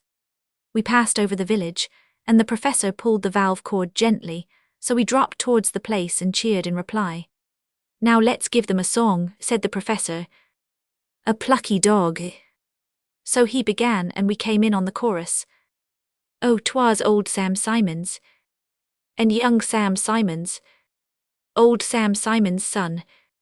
Now young Sam Simons is old Sam Simons, for old Sam Simons is gone. I wish the editor would only give me room to tell you about the scores of funny things that happened that afternoon, but after all, the real adventures happened the next day, so I can only speak briefly of the pretty carrier pigeons we loosed, which flew swiftly back to Cleveland, bearing our messages to the newspapers, short notes only to be sure, wrapped about their slender legs, and which appeared in the papers the following morning. One of these I find in the scrapbook before me, for it was returned to me some weeks afterwards. It reads, "We've just eaten supper out of our hamper, unhampered by any fears as to breakfast. Supper above the clouds is what I call high living. We can see you yet, but you are only a smoky stain upon the shore of Lake Erie. The professor says we are to go into camp and then continue trip tomorrow. Good night." It would never do, either, to forget the plucky dog 93, which ran after our drag rope as it trailed along the ground when we were quite near the earth, and held on with his teeth though we pulled him along over the stubble on his back, and never let go until we had jerked him plumb over a fence. I've been in all sorts of camps, military camps, hunting camps and camp meetings, but never dreamed of such a thing as a balloon camp before. By the help of some farmers we filled the great basket with stones, and then pitched a tent and made a fire at a safe distance. Lines were run to trees in 3 directions, loosely to give the balloon play in case of much wind, and then we all lay down in our blankets and tried to sleep. At the very first signs of dawn we were up, and there she stood in the still air just like a vision. At sunrise a hospitable farmer invited us to breakfast, and wasn't it good? I'll never forget that coffee. By 8 o'clock quite a large number of country folks had reached the field. Teams were hitched all along the fences. Now the professor announced that as he wished to make a long trip that day, he should carry plenty of ballast and so could allow only 2 persons with him. It had been agreed that we should draw cuts, and this was done good-naturedly. Our balloon camp choice fell upon a photographer and the writer. We were sorry indeed to leave our companions behind us, but there was no help for it, so we took our seats in the basket, said goodbye and were off. Now we went up, up, up, passing through a thin cloud that made everything below look dim and distant. We were in the region where November spends the summer. Hew, how chilly it was! We wrapped our overcoats and blankets close about us and our teeth chattered. Then we rubbed our hands and faces. Why, how queerly they looked and felt. "Ha ha, look at the professor's face. Why, there ain't a wrinkle left," said the photographer. And so it proved. The aneroid told us that we were over 3 miles from the ground, and the atmosphere was so diminished in pressure that the internal forces of the body pressed outward and made the skin full and smooth. One of yesterday's party had provided some large envelopes with long red tails of tissue paper to drop into towns, and we wrote messages and enclosed them in some of these, putting sand in one end, and launched them. We watched them as they shot hither and yon in their swift flight toward the earth. The chance finder was requested to send the contents 96 to the nearest telegraph office, but we never heard from any of them, save one. About noon we found by comparing our maps with the streams below that we had passed into Pennsylvania, and not long afterwards we descried Oil City set upon the creek, with all its hills covered with derricks and oil tanks. Speaking of Oil City reminds me of a rather funny incident. For a couple of years I had been in correspondence with a young man who resided there, and who was also a journalist. His name and mine were just the same. I had promised faithfully to stop and see him at any time chance might bring me near his home. I took one of the envelopes and wrote a regret, dropping it over the city. It was picked up in the road and handed to him, but he always insisted that I had broken my promise unreasonably.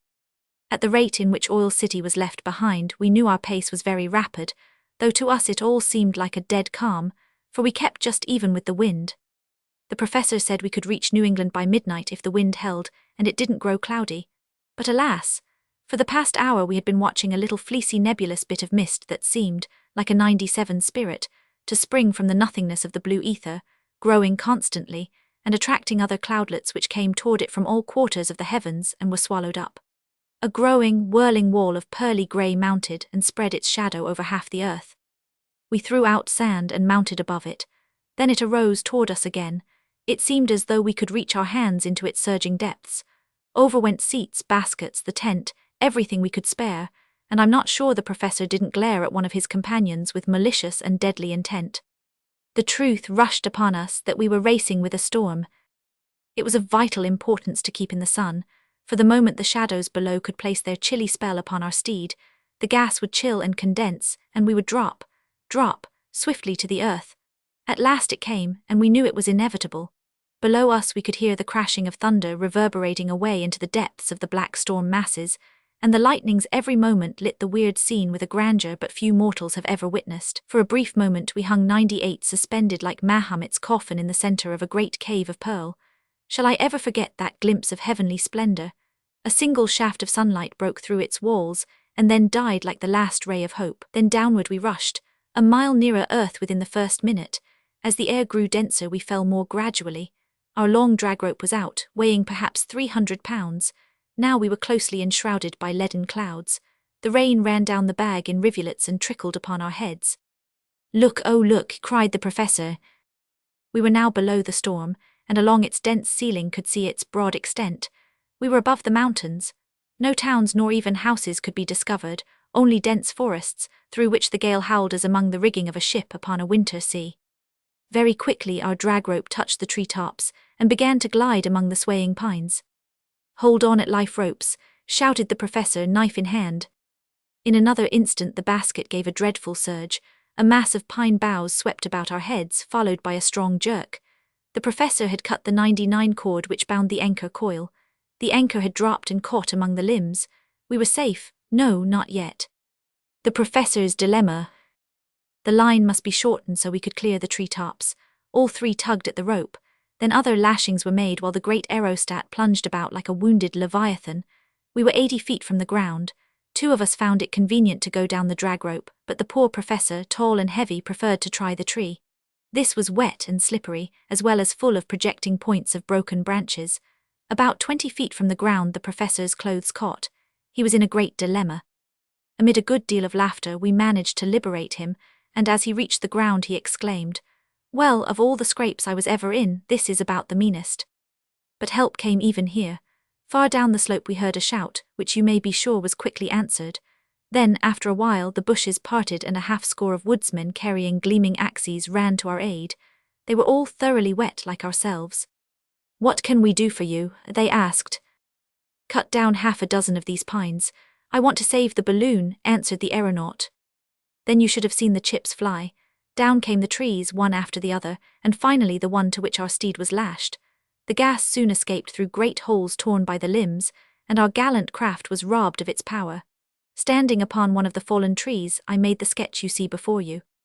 We found upon inquiring that we had landed in Potter County, Pennsylvania, and consulting our watches, found we had traveled 125 miles in about 2 hours. We were made comfortable at a lumberman's cabin, the wreck of the Buffalo, and managed to get out of the woods in a couple of days, where we could telegraph to our friends. It cannot be denied that after the excitement had passed, we felt very much like an old farmer who listened to our adventures. He said, "Meb some folks prefer to travel in a flying Beelzebub, but I'm willin' to git along in a buckboard with a good road to put my feet agin when I get off. You'll say now, I guess that race was enough for you, but you're wrong, for I've had several trips since, and now you've a perfect right to retort, well, you are a bigger balloonatic than I took you for." Perhaps you're right. August's experiment. August was rather a troublesome boy. Generous and jolly, his playmates called him a first-rate good fellow, but older people complained that he was curious, meddlesome, and always cluttering round. But here is Mama's opinion. August was born to be busy.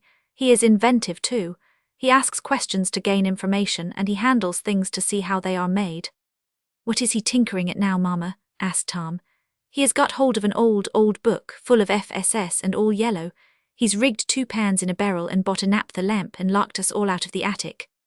"And he just came in with a covered basket, Mama," said Katie, carrying it ever so carefully. 104I was jumping rope in the hall, and he asked me not to joggle. What do you suppose he was doing, Mama?" "Suppose we wait till he tells us," said Mama, smiling. "He's only trying some of his experiments," said wise little Robbie, aged 5.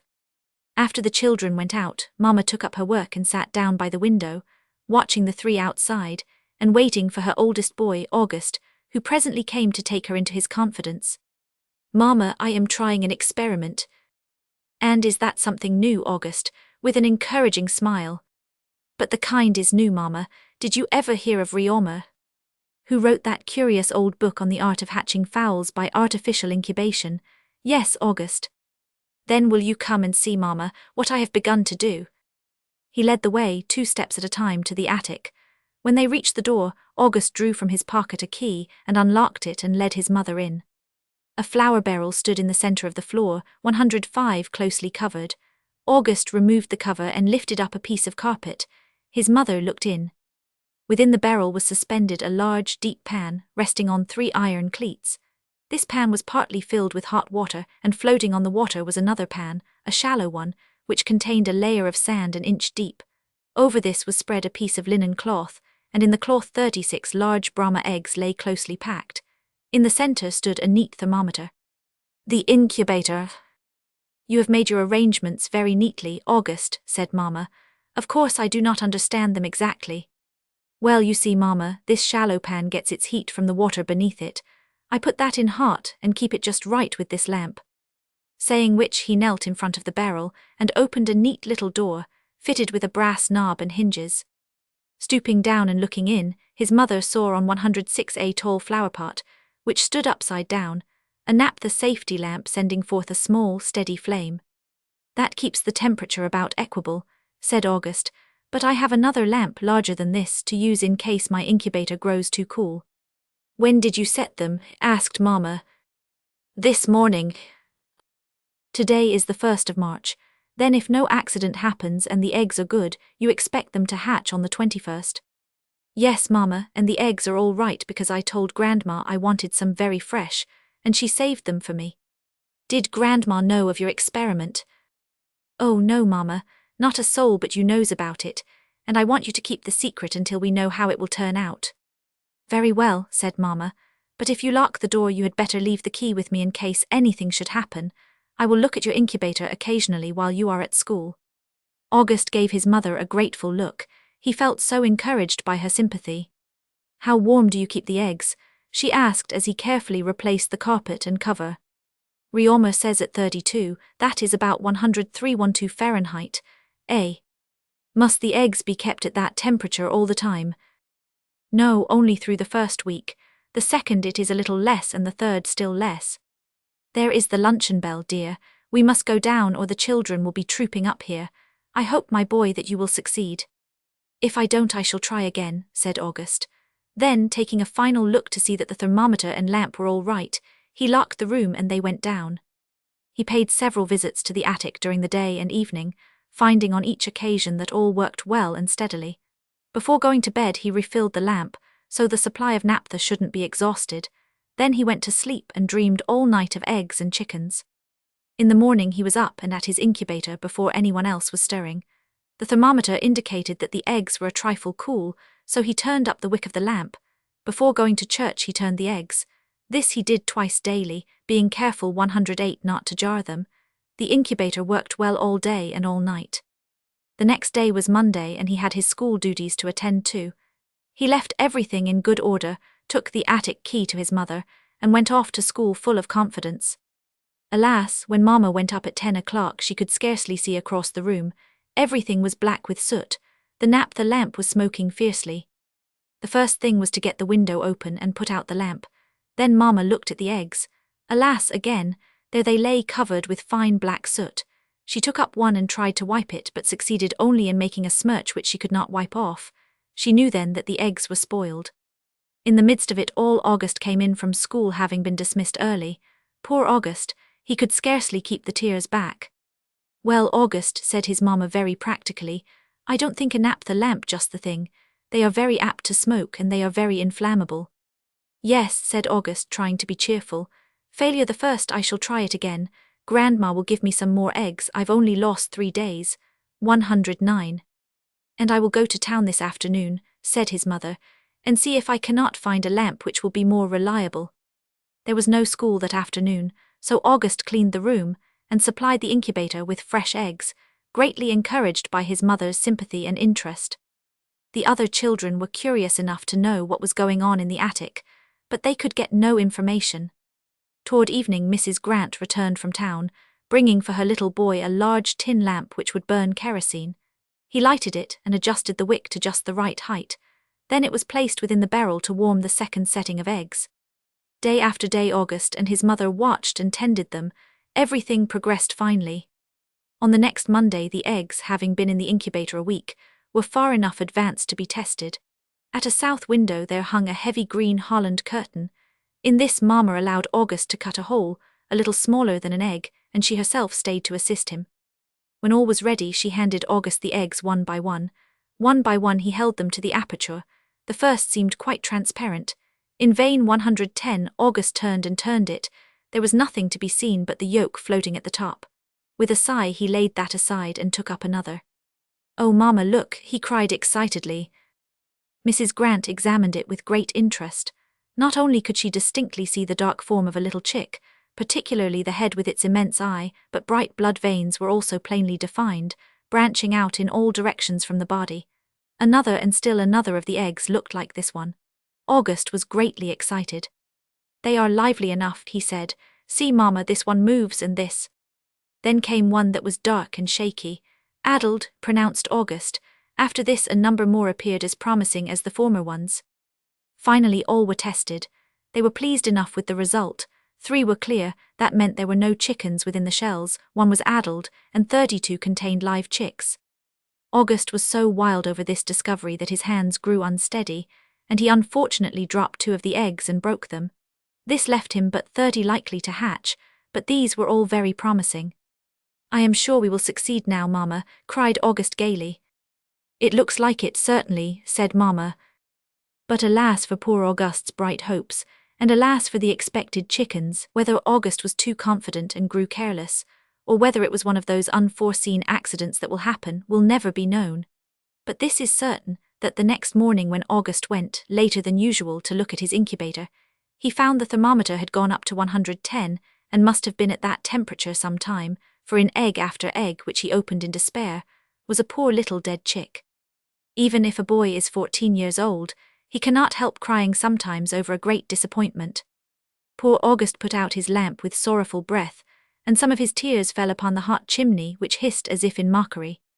Then he locked himself in his own room, threw himself on the bed, refused his breakfast, and gave way to his grief. Tom, Katy, and Robbie all tried to get at him, but without avail. Katy coaxed with loving words. Robbie murmured, "Poor Gussie." Tom said, "Never mind, old fellow, if your experiment has failed. Come and play ball." 112. August's reply was not very polite. "My experiment hasn't failed, and that is all you know about it, Tom." But the word fail seemed to rouse him, to restore his courage, for presently unlocking the door and coming out, he said quietly to himself, "I shall just go down to Grandma's for some more eggs. That's what I shall do."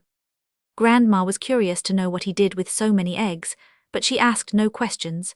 She had great respect for August and his experiments. She only said, "This makes 108 eggs, child. Now if I had set all these, and if they had all hatched, what a lot of little chickens I would have had." "Ah," thought August, and he drew a long sigh. Mama, meanwhile, had been up to the attic to look at the incubator, knowing nothing of what had happened. Great was her amazement to find the lamp out, a basin full of broken eggs and little dead chicks, and the incubator itself deserted and empty. "Why, August," she cried as she met him in the door with a basket of fresh eggs, "what has happened, dear child?" "Only failure number 2, he answered, trying to 113 speak cheerfully, though even yet the tears lay high. "They got too hot in the night, Mama." "Yet you are not quite discouraged," said Mama. August held out his basket with a smile. So once more the incubator was set.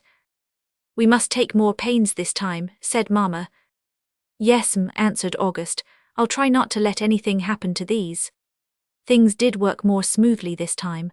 The temperature was kept about right, the eggs were tested successfully and without accident. 1 week, 2 weeks, 2 weeks and a half, and then things happened again, things which came near being serious enough. It was Saturday afternoon. August was going with the other children to a circus. He had turned the eggs carefully and sprinkled them lightly with warm water. He had admitted the children into his secret, and they were all in the room waiting for him. These eggs are a little cool, said August, putting one up to his cheek. I must leave them just right. I think I will fill the lamp and turn it up a little. Tommy, will you take the lamp out? Down on his knees Tommy went, and drew out the lamp which he set on the floor. Then, kneeling still above it, he blew hard, directly down the chimney. Puff, bang, crack, went something, causing August, Katy and Robbie to start violently, while poor Tommy, with his hands to his eyes, rolled over on the floor with a groan. Mama, oh mama, screamed Katy, the lamp is sploded. And Tommy's killed, shrieked Robbie. Mama flew up the stairs and to Tommy. Oh, his eyes, she cried, quick, August, water. Oh, my poor Tommy, sobbed little Robbie, see him all beaten. August came running with the water, and knelt down and held the basin while Katy flew for a sponge and soft linen. When the blood was washed off and his smarting eyes had been bathed with fresh, cool water, Tommy discovered that he had been more frightened than hurt, and Mama and the rest were greatly relieved to find his worst wound, a slight cut between the eyes, could be cured by court plaster. It was a great wonder, however, that more harm had not been done, for when the child blew so forcibly down the chimney, the wick shot up out of the lamp, and the chimney shivered in pieces. One of the pieces had struck his face, making the cut, while the 115 hot air and smoke flashing into his eyes caused them to smart fiercely. August had neglected to fill the lamp at the proper time, and the oil had burned nearly out. It was the sudden forcing of air down the tube which caused the explosion. I thought you said 'twas a safety lamp, said Katy indignantly. 'Tisn't half so good as our unsafety ones, declared Robbie. It's never safe to blow directly down upon a full flame in any lamp, said Mama. The wick should always be turned down first and the flame gently blown. Accident the third, said August ruefully. Mama, do you feel like trusting me any farther? His mother smiled.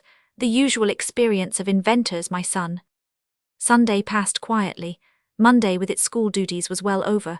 Tuesday morning, 3 weeks today, said August, and half fearfully opened his incubator. Peep, peep, peep. The lad trembled with excitement, and a flush of joy spread over his face. He could hardly believe his ears. 1, 2, 3, he hurriedly counted, 4, 5, 6. On he counted, up to 20 eggs, 116 chipped or cracked. 1 chicken was half out of its shell, and 1, quite independent, was scrambling over the rest of the eggs. August held his breath and looked at them as long as he dared to keep the incubator open. Then, softly closing the lid, he rushed downstairs. Hurrah, hurrah, he shouted at the door of his mother's room. They're hatching, Mama, they're hatching. Are they really? Asked Mama, pleased enough, and she hurried up the stairs, closely followed by the children, whom August's joyful cry had aroused from their sleep. In great excitement they clustered around the barrel. Oh, what a cunning, fluffy one, cried little Katy as she spied the oldest chick. But what is the matter with that other one? Asked Tommy. He has just left the shell and is not dry yet, August explained. As soon as he is dry he will be downy like the other. Hear 'em say peep, peep, cried little Robbie, grasping the edge of the barrel with both hands, and stretching his short legs to their utmost extent in order to get his eyes high enough to look over the edge. What lots are cracked, said Tommy. Oh, August, here is one cracked all round. Yes, said August, that chick will soon be out. Even as he spoke the shell parted, and a third little bright-eyed chicken struggled out and looked about in amazement. The children could have watched them much longer with great interest, but Mama was afraid the incubator would get too cool, and she advised August to cover it. How do they do it, Mama? Asked Katy. How the chick N is packed. The little chick is packed very wonderfully in his shell, said Mama. His head under his wing, legs folded up with the feet toward the head, his bill coming out from under one wing. This bill is furnished with a little hard point on the top. When he is ready to crack the shell and come out, he begins to move. He turns his whole body slowly round, cracking the shell as he goes, by pressing with his whole force against it, the hard, sharp point on the top of his bill coming next the shell. When he is a few days old, this hard point drops off. Just before he hatches, after the egg is cracked all 118 around, he frees his head from his wing and struggles to stretch himself. Then the shell parts and he gets his head out, and presently his legs, one after the other. I forgot to say that just before hatching, he gradually absorbs the yolk of the egg into his body, and that nourishes him for 24 hours after hatching. How the shell is cracked. It's very curious, isn't it? Said Tommy. I didn't know anything but hens or ducks could hatch eggs, said Katy. Why, Katy, exclaimed August. There is a place at Canton in China where thousands of ducks' eggs are hatched artificially every day. There are 28 rooms to the establishment, and all along the sides of these rooms are rows of sliding trays filled with eggs. These eggs are put in the first room the first day. On the second day they are moved to the second room, and so on until they hatch in the last room. The heat is graduated, the last rooms being cooler than the first. All these eggs are hatched by the heat of the rooms. If they hatch thousands every day, asked Tommy, what do they do with the little ducks? They hatch them for the people in the neighboring towns, replied August. The Chinese are very fond of ducks and ducks' eggs. A gentleman who 119 has been to Canton and seen the hatching rooms, told me he had seen people take eggs there to be hatched. They would pay for the hatching, and then one of the men in charge of the rooms would count their eggs and give them just as many little ducklings. I guess they don't have accidents there then, said Katie. I won't have accidents always, August replied. But what do they do with so many ducks? Asked Tommy. Why, half the poor Chinese people near the coast live on the water all the time in boats that are half houses. Of course they could not keep hens, but they can keep ducks, and they do. Oh yes, cried Tommy. I remember how Papa told about seeing them fed and called into the boats. He said every flock knew its own call and would go scuttling through the water to the right boat. He thought they were in this dreadful hurry, 'cause the last one got whipped. What shall I do about school, Mama? August asked. Oh, go and recite your most important lessons, she answered wisely. I will take care of the eggs and chickens till you return. 120. It was just as well for August to be occupied, since the hatching, although it went on surely, was slow work. With great faith in his incubator, August had previously built a little yard for the expected chickens. It was in box form, about 8 feet long and 2 feet wide. In the center was a feeding tray and water tank, and at one end a hover. This hover H was the artificial mother, lined with soft fur loosely tacked to the top and sides, and hanging down the front in narrow strips to form a curtain. It sloped from the front to the back. The water tank was a stout earthen bottle in a saucer. A small hole near the bottom of the bottle let the water, drop by drop, into the saucer, so that as the chickens drank, the supply in the saucer was continually freshening. The bottom of the yard was covered with gravel 3 inches deep. This neat yard was now waiting downstairs in a sunny shed room to receive the chickens. August went to school, and on his way home called for his grandmother to go up to the house to dinner. Grandma knew that it was just 3 weeks since August had taken the last eggs, and that 21 days was the time allotted by nature for the bringing forth of chickens, so she shrewdly suspected what she would find. But it had not occurred to her that she would find chickens alive without the aid of a hen. Grandma, asked August as they walked along, when you set a hen on 13 eggs, how many do you expect will hatch? I hope for all, she replied, but I seldom get all. I think 10 out of 13 is a very good proportion. My incubator beats your hens, thought August. When they reached the house, he took her straight to the attic. Well, I never, she exclaimed. So that is your secret, August. Well, I declare, and it really hatches the eggs, doesn't it? I always knew, child, that you would invent something wonderful. I didn't invent much, he said modestly. In 1750, Réaumur, the French naturalist, gave an account of his experiments in hatching eggs in barrels set in hotbeds of horse manure, and the Chinese and the Egyptians have hatched them for ages in ovens. But this is by hot water and lamps, said Grandma. Yes, said August. I never saw an incubator before 122 I made this, but Grandma, I had read of them made on the same principle. At any rate, said Grandma, I think that you deserve great credit for patience and ingenuity. By evening 30 chickens were hatched from the 36 eggs. The other 6 gave no signs of life. By Grandma's advice they were left in the incubator to give them a chance, but they never hatched. The next morning all the members of the family took the chickens downstairs, even Robbie, who took 2 in a basket, and deposited them in their new home.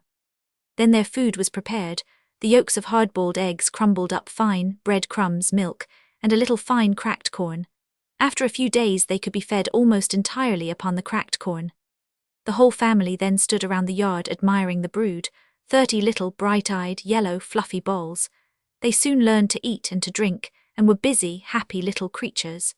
They would run under the hover when they wanted warmth or quiet, just as naturally as they would have run under a mother hen. The box was built on casters, and could be rolled from window to window, and thus kept in the sunlight, in which the little creatures revelled, and at night it could be pushed near the stove. Of course August had to renew the gravel very often, 123, and he was very particular to keep the food dishes sweet and clean. When the weather grew warm enough, the yard was rolled into an open shed, and they could run out of doors. These chickens were considered very wonderful, and many visitors came to see them. They grew fast and were as tame as kittens. Day after day the children came to feed the pretty pets, bringing them young clover tops and tender grass. Katie treated them with her birds, canary and hemp seed. Robbie gave them bits of his cookies and cakes. Anything that the children liked to eat, these little chickens liked also, and when they heard the little boots coming towards them, they would perch on the edge of their yard and chirp and peep and coax for their dainties. By and by their wings began to grow and the fluffy down was changed to feathers. Grandma said that now they must have meat occasionally, chopped up fine, and they had it Wednesdays and Saturdays. The little creatures were frantic for the meat. They would fly upon August, and if they could get there, into the dish, which they more than once overturned. When their plumage was well out, they were handsome fowls. August built a large coop and outdoor yard for them, but they were not often confined in it. 124, for the children loved to have them about with them, and watch them as carefully as a hen mother could have done. And great was the joy of Katie and Robbie as they ran to their mother to report the first crowing of the little cockerels. When last I saw them, they were well grown. The pullets, August proudly informed me, were laying. It was the glorious 4th. Torpedoes were the order of the day, and Katie and Robbie were amusing themselves by throwing the snappers in all directions, and seeing their feathered pets run to eat what they could never find. The other fowls, disturbed by the noise of the day, preferred to keep hidden away in their houses, but these liked to keep about with the children and see the fun. August began his experiments when some of my young readers were quite little children. He has continued them through several seasons, until now, after much study and patient industry, he has enlarged and greatly improved his incubator. He has changed its form entirely, and has attached an electric apparatus which regulates the heat, and avoids all danger from smoke. He has applied for a patent, and has made arrangements for taking care of a large number of chickens as early as February, being still greatly interested in this successful experiment. Fahrenheit and Réaumur were both inventors of thermometers. Those commonly in use are Fahrenheits. The birds of winter. It seems strange that any birds should stay with us during the cold and frost when there is so much food which they like in the southern part of our country. Men of science wonder why they do remain here, and are unable to account for it. Perhaps it is because it is the true home of these birds which remain, and they prefer to search long and diligently for their scanty food, and bear the cold and the winds and the frost, rather than leave it. This is as we should do, and doubtless the birds that stay through the winter love their homes just as much as a bird possibly can. Of course everybody, that is, everybody except the tiniest wee baby, has seen the winter birds, some 126 of them, at least the chickadees, the snowbirds and downy woodpeckers and blue jays and shore larks. But are you acquainted with the little fellows? Do you know where and how they live and what they eat, and of their habits and songs? The chickadee. A great favourite of mine is the chickadee, with his black cap and white shirt bosom. This active little gentleman is the most social and friendly of them all. If out in the country, this little fellow in company with his mates will twitter gaily at sight of you, every now and then looking curiously at you as if asking, 127, and who are you, sir? Or, who are you, ma'am? And pecking his way gradually nearer and nearer will inspect you in the quaintest and merriest way. Afraid? Oh no, not they. Mr. Samuels, a writer about birds, says that he once had an inquisitive little chickadee perch on the end of his boot, and sit there watching him inquiringly. They have even been known to feed from the open hand. If you will daily scatter some crumbs for them before the door, or upon the window-sill, you will learn for yourselves how neighbourly they are. Still the chickadees are strangely tender, needing a warm, cosy nest to shield their little bodies. They cannot make their nests on the limbs of trees. Oh no, that wouldn't do, for the first thing they knew the wind would blow, and down would come their home. So they hunt around in the woods or along the rails and posts, for the nests in the wood that have been deserted by the woodpecker, who has flown away to a milder clime. If the chickadees cannot find these, they set to work themselves and with great labour dig a hole in a tree or post for their winter quarters. They prefer decayed trunks or posts so they can work more easily. To the bottom of their holes they bring pieces of wool, moss and feathers or hair, and weave warm carpets and curtains to make cosy their little homes. The chickadees are very active, lively little things. They are always in motion. now hopping along in search of food, sending forth the peculiar cry that gives them their name, and then alighting on the tree limbs and moving from one tree to another, traversing, as Wilson, a great authority on birds, says, the woods in regular procession from tree to tree, and in this manner travelling several miles a day. They are very strong for their size, and will hang below a limb supported by their claws with their head downwards, which we should think would make them dizzy, but it does not seem to. These little roamers of our roads and woods are so genial, companionable, and social, that not only do we enjoy their society, but other birds are enchanted with them and seek their company. The chickadees do not object, and so brown creepers, nuthatches, downy woodpeckers, and other birds often join them in their merry rambles and scrambles. They feed mostly on very small insects and eggs, such as infest the bark of trees, but will eat almost anything offered them. Even meat they will peck from a bone. Pleasant, indeed, in the midst of winter is this little bird's cry. Chickadee-dee-dee, chickadee-dee-dee, 129. Pleasant his sharp whistle. Pee-wee, pee-wee, pee-wee. How much we should miss these amiable favourites should they ever take a notion to desert us. They stay with us throughout the year, but in summer they are shyer than in winter, for they rear their young then. It is not until their family cares are over in the autumn that they gather in small flocks and resume their merry life and social ways. The black snowbird. Another very interesting and neighbourly winter bird is our familiar snowbird, often called the 130, black snowbird, to distinguish it from the snow bunting or white snowbird. These tiny birds visit us from the north. Their journeys extend over the whole breadth of the United States. They appear here in the latter part of October, and are first seen among the decaying leaves near the borders of the woods, in flocks of about 30. If molested, they at once fly to the trees. As the weather becomes colder, they approach nearer the farmhouses and towns. They are real weather prophets. When a storm is near at hand, they gather together in large flocks, and work very, very diligently in search of food, doubtless making provision for the time of wind and storm when they can get none. But it is after the snowstorms, when the ground is white with the downy flakes, that the snowbirds become the most friendly. How pleasant it is then to see them gather about the house, and around the barn and outhouses, to search for edibles. Not only then do they appear in the country places, but even in the crowded city their little forms may be seen in multitudes, on the snowy streets and in the windows. They build their nests near the ground, often on a stump or log, or in a deep thicket, in such a manner as to be shielded from the wind and storms. They 131 construct their homes from bits of fine grasses and leaves, and it is interesting to observe what wonderful architects they are. The snowbirds, I am sorry to say, though friendly with us, are not, like the little chickadees, peaceful among themselves. They are often very quarrelsome, and will peck at each other in a way that little birds should not. Perhaps they make up with one another and are good friends again. I hope so. The snowbirds are very nimble on the ground, and I guess can eat faster and more for their size than any other winter bird. It is a very funny sight to see them scratch away the snow with their tiny feet to get their food, which, when insects and eggs are not to be had, is the seeds of many kinds of weeds that still rise above the snow, and along the border of the roads.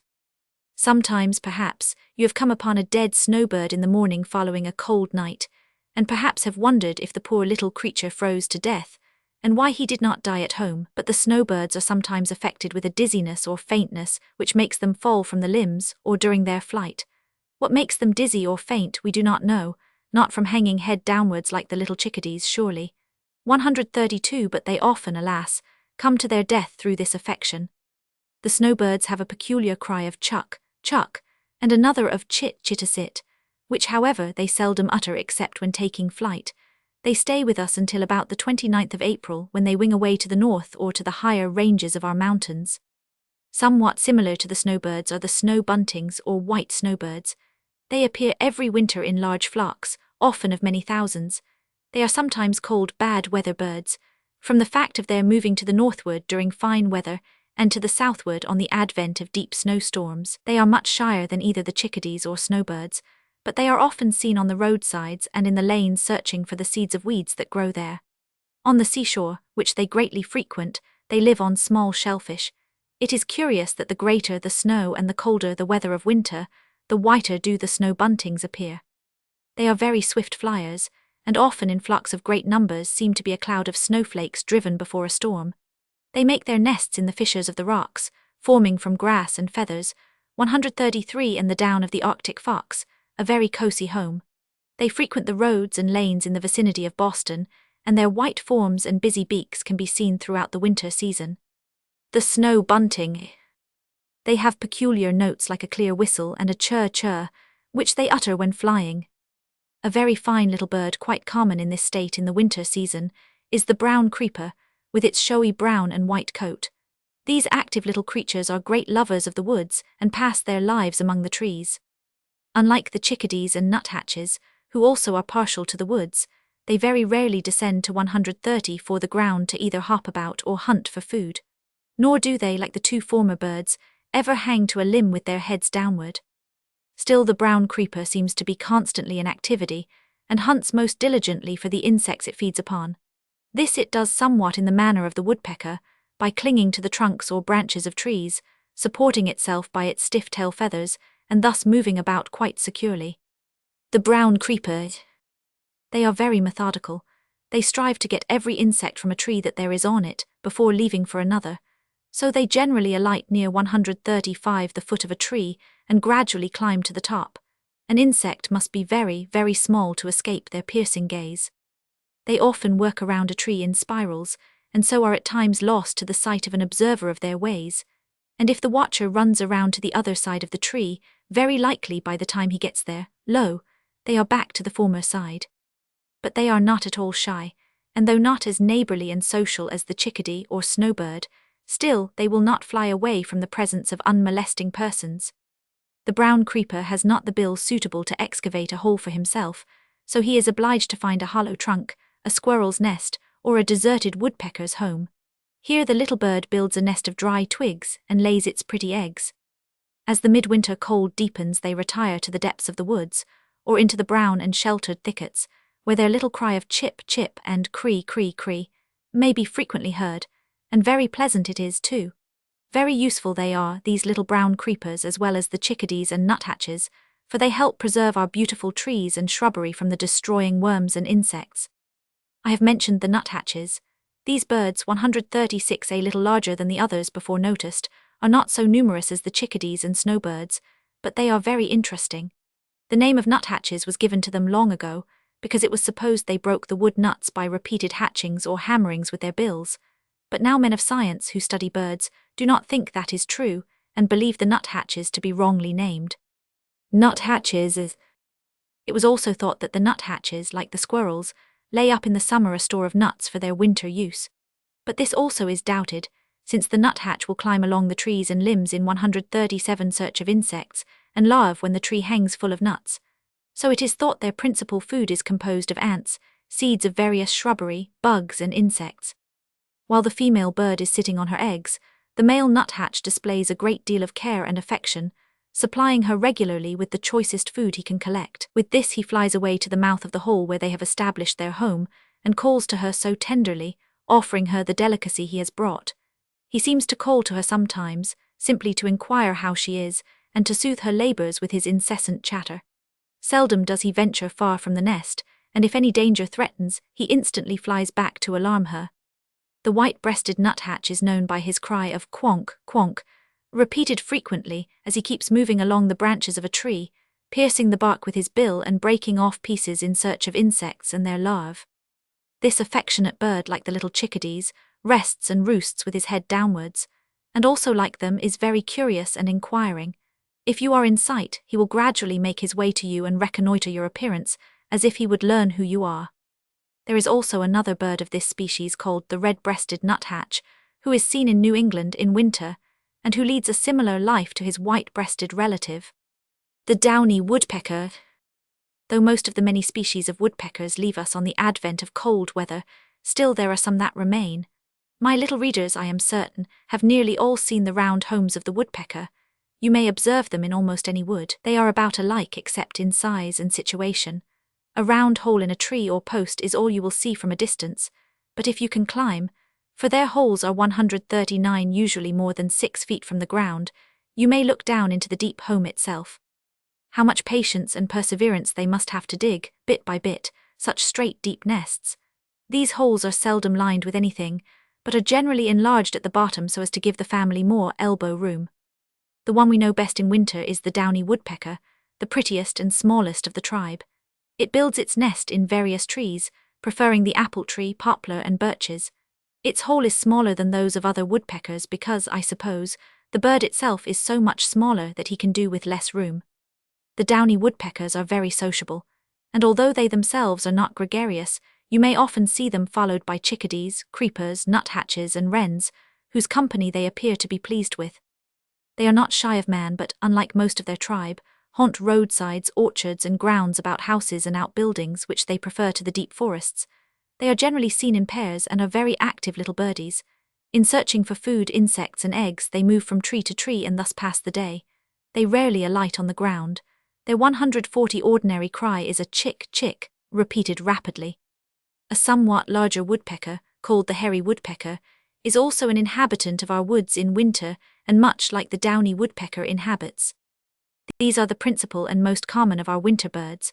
There are some others sometimes seen, such as the tree sparrow, blue jay, and golden-crowned wren, but space forbids an account of their ways and songs. I hope what I have told you of the winter birds will induce you to study and observe more closely their almost human ways.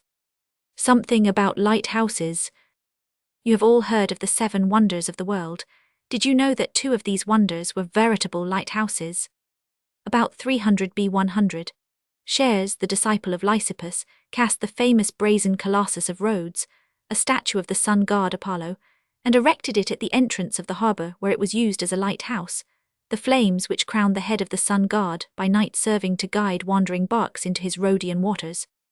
4th Order Lighthouse at Penfield Reef, 51 Sound. For 80 years its 100 brazen feet towered superbly above port and town, and then it was partly destroyed by an earthquake. For nearly 1,000 years the sacred image remained unmolested where it had fallen, by Greek and Roman, pagan and Christian, but at last the Saracen owners of Rhodes, caring 142 as little for its religious association as for its classic antiquity, sold the brass of it for the great sum of £36 to the Jewish merchants of Edessa. Just about the time that the Colossus was set astride the Rhodian harbour, King Ptolemy Philadelphus caused a noble tower of superb white stone, 400 feet high, to be erected by an architect named Sostrasius, son of Dixophanes, at the entrance to the port of Alexandria, which was a brand new busy city in those days, a mere mushroom growth in that old Egypt, where the upstart Ptolemies were reigning on the throne of the pharaohs. It is said that this Sostrasius didn't want his own name to be forgotten, so he carved it deep in the stone of the tower, and covered it over with plaster whereon he inscribed by royal command, King Ptolemy to the gods, the saviors, for the benefit of sailors. Josephus tells us that the light, kept burning on the top of this pharos, as it was called, probably from a word that signifies fire, was visible for 40 miles at sea. For 1,000 years it shone constantly, until the Alexandrian wonder likewise fell a prey to time, and the Saracens. The words pharos fair, pharaoh, etc., have been adopted into more than one European language to express lighthouse or sea light. Some persons suppose that great mirrors must have been used to direct the light on the pharos and keep it from being lost, but it is most probable that no more effective means of illumination than a common fire was employed. The only other lighthouses of antiquity of which any record has been preserved are the Tower of Canira in Spain, which Humboldt mentions as the Iron Tower, and a magnificent stone lighthouse at Capio, near the mouth of the Guadalquivir, that Strabo tells us about, on a rock nearly surrounded by sea. Then tradition points out Caesar's altar at Dover, the Tour d'Order at Boulogne, a Roman pharos at Norfolk, and in early British history, St. Edmund's Chapel at the same place, as having been originally intended for sea lights. Though we are far ahead of our forefathers in our scientific apparatus for illuminating lighthouses, we have never equalled them in magnificence of architecture. For in point of grandeur, the Tour de Cordouan at the mouth of the river Garonne in France is probably the noblest edifice of the kind in the world, and it is nearly 300 years since it was completed under Henry IV, having been 26 years in building. A modern lighthouse. All these centuries it has stood strong on its great reef, and has served to guide the shipping of Bordeaux and the Languedoc Canal, and all that part of the Bay of Biscay, and it promises, in all human probability, to show its steadfast light for centuries to come. Cordouan is stoutly built in 4 stories, each of a different order of architecture, highly ornamented and adorned with the busts of the kings of France and of the heathen divinities. The first story contains the storerooms, the second, the so-called king's apartments, the third a chapel, and the fourth the dome or lower lantern. The tower completed is 197 feet high.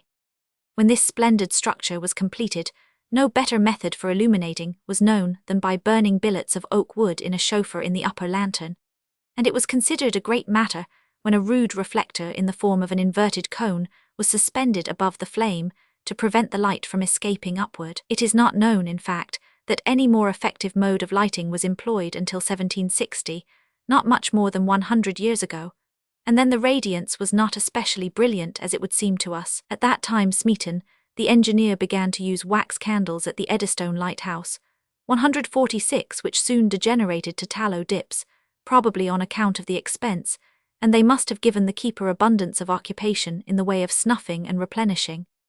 In 1789, a French scientist, 1000, Lenoir, made an epoch in the history of lighthouses, and in the progress of civilization as well, when he introduced an improvement in the way of lighting up the Tour de Cordoue. For of course, the comparative safety in coast navigation attained to by means of our modern lighthouse system is of the first consequence in commerce and international communication, which means the spread of science, enlightenment, and religion throughout the world. 1000. Lenoir placed argand lamps with parabolic mirrors or reflectors in the lantern, which is, as it appears, a glass room on the summit of the tower entered by a trapdoor at the head of a spiral staircase. Such a great change having been brought about, men of science have not rested content, but have gone on making one advance after another. In 1820, the famous dioptric instruments of Mr. Fresnel were placed in Cordoue on trial, and proved such a grand success that gradually they have been universally adopted.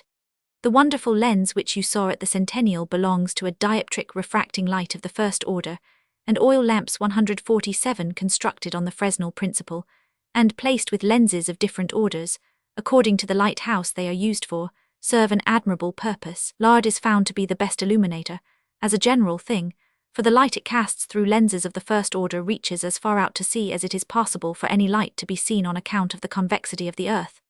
Experiment has proved it safer than mineral oil, and it is cheaper than gas, which however is occasionally used near a city whence it can easily be obtained. Only in some few special instances electric light, the most intense procurable, is employed. Lighthouse on Mt. Desert, coast of Maine. The centennial birthday gift of the citizens of France to the American Republic is a colossal brazen statue of Liberty, which is to be a pharos to light the shipping of the world into New York Harbor. It will stand on Bedloe's Island, and from the torch in its uplifted hand will flash a calcium light. Only the hand and arm were finished in time to be sent to the exposition, but these were on so gigantic a scale that a man standing in the little gallery, which ringed the thumb holding the torch, seemed like an ant or a fly creeping along at that height.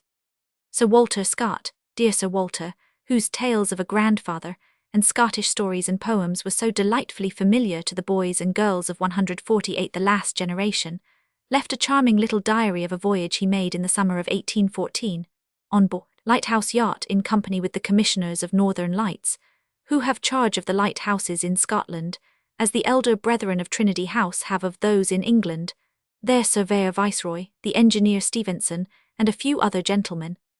The first lighthouse they visited was an old tower, like a border keep, still illuminated by a great fire on top.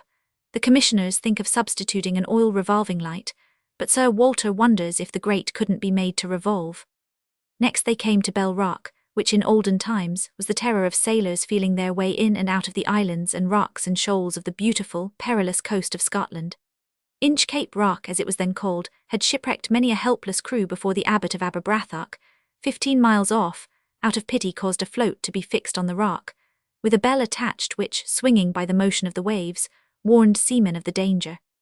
Many years later, when abbot and monastery bells had all become things of the past, a humane naval officer set up 2 beacons on Bell Rock by subscription, 149, but they were soon destroyed by the fury of the elements. At last in 1802, people began to realize the danger of this terrible reef in the highway of navigation, and the commissioners appointed Mr. Robert Stevenson to erect a lighthouse on this point. It was a perilous undertaking, and once the engineer and his workmen made a very narrow escape from drowning, but it was successfully accomplished by the brave and skilful Stevenson. Sir Walter thus describes this famous beacon. Its dimensions are well known, but no description can give the idea of this slight, solitary, round tower trembling amid the billows, and 15 miles from Arbreath Aberbrethach, the nearest shore. The fitting up within is not only handsome but elegant. All work of wood almost is wainscot, all hammerwork brass, in short, exquisitely fitted up. You enter by a ladder of rope with wooden steps, about 30 feet from the bottom where the masonwork ceases to be solid, and admits of round apartments. The lowest is a storehouse for the people's provisions, water, etc. Above that a storehouse for the lights, oil, etc. Then the kitchen of the people, 3 in number. Then their sleeping chamber. Then the saloon or parlour, a neat little room. Above all the 150 lighthouse, all communicating by oaken ladders with brass rails, most handsomely and conveniently executed. In the course of the voyage Mr. Stevenson determined that his constituents should visit a reef of rocks called Skerrimore, where he thought it would be essential to have a lighthouse. Sir Walter's description of this visit is quite amusing, and perhaps you would like to read it. The wind had blown squally all night, and in consequence everything and everybody were pitched and tossed about at a great rate, on board the little vessel.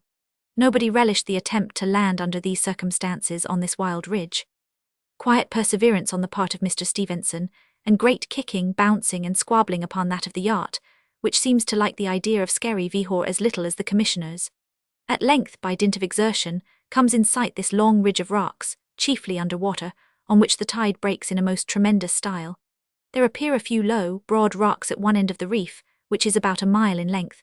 These are never entirely under water, though the surf dashes over them, pull through a very heavy swell with great difficulty, and approach a tremendous surf dashing over black pointed 151 rocks, contrived to land well wetted. We took possession of the rock in the name of the commissioners, and generously bestowed our own great names on its crags and creeks. The rock was carefully measured by Mr. S. It will be a most desolate position for a lighthouse, the Bell Rock and Eddystone a joke to it, for the nearest land is the wild island of Tiree, at 14 miles distance. So much for the Skerry Lighthouse at the Thimble Shoal, Hempton Roads, var. As might have been expected, the commissioners were discouraged at the aspect of affairs, and delayed the work from year to year. But at last, in 1834, the board placed this serious undertaking in the hands of Mr. Alan Stevenson. Mr. Stevenson has left us a thrilling account of his noble work on Skerrimore rocks, than which no worthier monument was ever left behind to the memory of a gifted and conscientious man.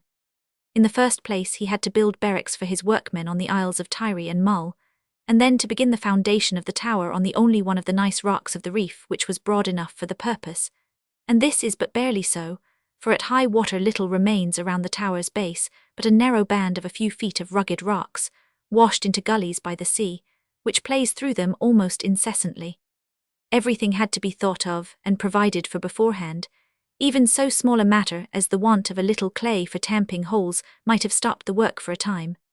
Piers were built at Mull, where the granite was quarried, and all sorts of conveniences and contrivances for the vessels and tug in use. The poor workmen suffered dreadfully from seasickness when compelled to live on their vessel, so they erected a temporary wooden barrack on the rock, but it was completely swept away in a November gale, destroying the work of a season in a single night. The dauntless men went to work again, however, and built another shelter which stood so successfully that it was finally taken down several years after the lighthouse was completed. Alan Stevenson tells us of their life in this wave-washed eyrie, where he was perched 40 feet above the sea-beaten rock with a goodly company of 30 men, where often for many a weary night and day they were kept prisoners by the weather, anxiously looking for supplies from the shore. At such times they were generally obliged to stay in bed, where alone they found an effectual shelter from the wind and spray which searched every cranny in their walls. More than once the fearfulness of the storm drove the 153 more timid from their frail abode, which the sea threatened to overwhelm, out on the bare rock, where the roofless wall of the lighthouse offered a safer defence against the perils of the wind and waves. Innumerable were the delays and disappointments which tried the courage and faith of Stevenson and his brave band. It was a good lesson in the school of patience, and they learned to trust in something stronger than an arm of flesh. More than once their cranes and materials were swept away by the waves, and the workmen left, desponding and idle. They incurred daily risks in landing and in blasting the splintery gneiss, and in the falling of heavy bodies in the narrow space to which they were confined. For all, they met with no loss of life or limb, and maintained good health in spite of being obliged to live on salt provisions for 6 summers. But the hardships and responsibilities by no means end with the building of the lighthouse. The keeper who has it in charge holds a most important position, for upon the skill of his hands in the management of the delicate, costly lenses and machinery, the clearness of his head and the courage of his heart, as well as his honesty and fidelity, depends, even more than upon the captain of a vessel, the safety of many precious lives and millions of property. So it is 154 of the first importance that he be intelligent, efficient, and trustworthy. A light which has been visible for years cannot be suffered to be extinct for 1 hour without endangering a vessel's safety. The failure to illuminate at the proper time might prove fatal to the confiding mariner. In England, it is a situation for life unless the holder prove unworthy, with a pension if superannuated. But in our own country the appointments are in a measure political, and consequently liable to be temporary. This circumstance is deplored by the board, which sometimes in this way loses valuable servants after they have gained a skill and experience which only comes with time, and raw, untried hands have to be placed in positions of trust. It is hoped that some change will soon be brought about in this matter. First-class lightship with steam fog whistle. A year or more ago a gentleman, who holds an important position in the office of the Lighthouse Board, and is specially interested in the comfort and welfare of the keepers, came in the course of a tour he was making on one of the supply ships, which carry half-yearly stores to the different posts, to a very isolated lighthouse off the Florida coast, 20 miles from any human habitation and 16 from terra firma. Just before the arrival of the vessel, a little child of 155 the keeper had died, and was about to be buried in the sea without so much as a word of prayer being said over it. Mr. was shocked to find that these poor people in their isolation seemed to have no idea of religion, and that there was not a book of any kind at the station. The parents made no objection to his reading the burial service over the poor baby, out of a little prayer book which he happened to have in his pocket, and he went away determined to do his part towards making good the deficiency he had discovered. For on investigation it was found that very many lighthouses were quite as much cut off from books as the one he had visited, and one instance had occurred of a poor fellow who had actually gone crazy, from sheer mental starvation, in his loneliness. Many persons have interested themselves in Mr. scheme. An appropriation has been asked from Congress for supplying reading matter to the 600 and more lighthouses along our coast, and in the meantime private individuals have sent in contributions in the way of old books and magazines. The lady and gentleman clerks at the Lighthouse Board have been most kind and helpful in the matter, for they always feel an interest in the condition of the keepers and their families, and when cases of suffering come to their knowledge, as lately, when a keeper 156 at the South was burnt out and lost all his possessions, are prompt with their assistance. In this instance they help to sort and arrange the motley piles of donated literature, which was then bound up nicely, in uniform volumes, at the government printing office, and a neat little library case of strong oak wood was made, fitted up with shelves and having heavy metal clasps and handles, and just so many volumes, always including a Bible, were placed in each case. The store ships will now go out with a goodly lading of these supplies. One will be left at each station, and the next time the ship comes round the old case will be taken away, and a fresh one substituted. In this way a circulating library system is established, and every keeper well supplied with abundance of wholesome and entertaining reading matter. You children, with your wealth of books and delightful magazines coming every month, can perhaps hardly appreciate the boon this kind thought, so well carried out, will prove. For you have never known what it is to be shut up in a lonely tower, day after day, month after month, with no outside interest or amusement. You can do your part towards brightening the lives of these men with their wives and children, and I am sure you will be glad of the opportunity. 157 Many of you, no doubt, have piles of old magazines or story papers, or even of books, for which you have no further use. Would you not like to put up a nice package of these, and send them by express to the care of the Chief Clerk of the Lighthouse Board, Washington, 500 100. New supplies are constantly needed, and in this way you could not fail to give pleasure to those who have little enough in a life of monotonous duty. Buy a brooms, buy a broom. Last summer, while on our vacation trip along the sea-coast, we made our plans so as to stop over a train at Barnstable that we might have time to take a look at that ancient burg, but found to our dismay when it was too late, that of time we had altogether too much. For when we stepped out of the car it was 7 o'clock in the morning, and our train would not leave till 4 in the afternoon, and to make matters worse it began to rain. We managed, however, at intervals when the rain held up, to get a pretty good idea of the place, but were driven back to the station by the persistent drizzle 159 long before noon. And there we seemed destined to spend 5 tedious hours, with not much of anything to do, except to get the waybills of the old colony railroad by heart, and commit to memory whatever might be available in the other advertisements posted on the walls. The blind broom maker of Barnstable. We were beginning to be desperate, when my companion, strolling about, discovered a small placard saying that fruit was for sale in the freight depot. I set out to explore, having visions of apples and pears, but especially peaches and grapes before me. Passing the wide freightage doors, I came to a narrow one which was wide open, so I first looked and then walked in. It was an unfinished place where a slim young woman was busy about her housework, while a sick-looking man was standing round. There was a cooking stove, and she was taking pies out of the oven, which she set in a row on a cumbrous wooden bench that filled all the opposite end of the room, and under it were stored bunches of something unknown to me which I found afterwards was broom corn. She was pretty and girlish, and had blue eyes and fair hair. She asked me to sit down, and told me they had been living there off and on for 3 years. We 160 used to live in Carmans, but we did not like and so came up here. My husband is not well, and I go out washing and take in washing. It was a very queer place to live in, but neat and comfortable, yet it seemed just as if they might have been moving, and had merely stopped here overnight and set up their stove in order to cook something to eat. Upon inquiring for the fruit, about which it began to seem as if there must be either a mistake or a mystery, for nothing of the kind was to be seen except the dish of apples left over from the pies, she directed me upstairs, and up the steep narrow stairs I went, nearly stumbling over a great black dog which she assured me would not bite, that lay stretched at the threshold of a dreary kind of room which had one occupant, a man with his shirt-sleeves rolled up to the elbows at work near one of the windows at the farther end. And now I remembered that we had seen him at his bench there as we sat in the depot, and wondered what he was doing. A gay cavalcade. No indications of fruit, but there were 4 machines and a stack of brooms, and the litter of shreds and waste, and I was about to retreat with an apology after making known my errand. He said I had 161 made no mistake, but he was out of everything except confectionery, peanuts, dates and figs.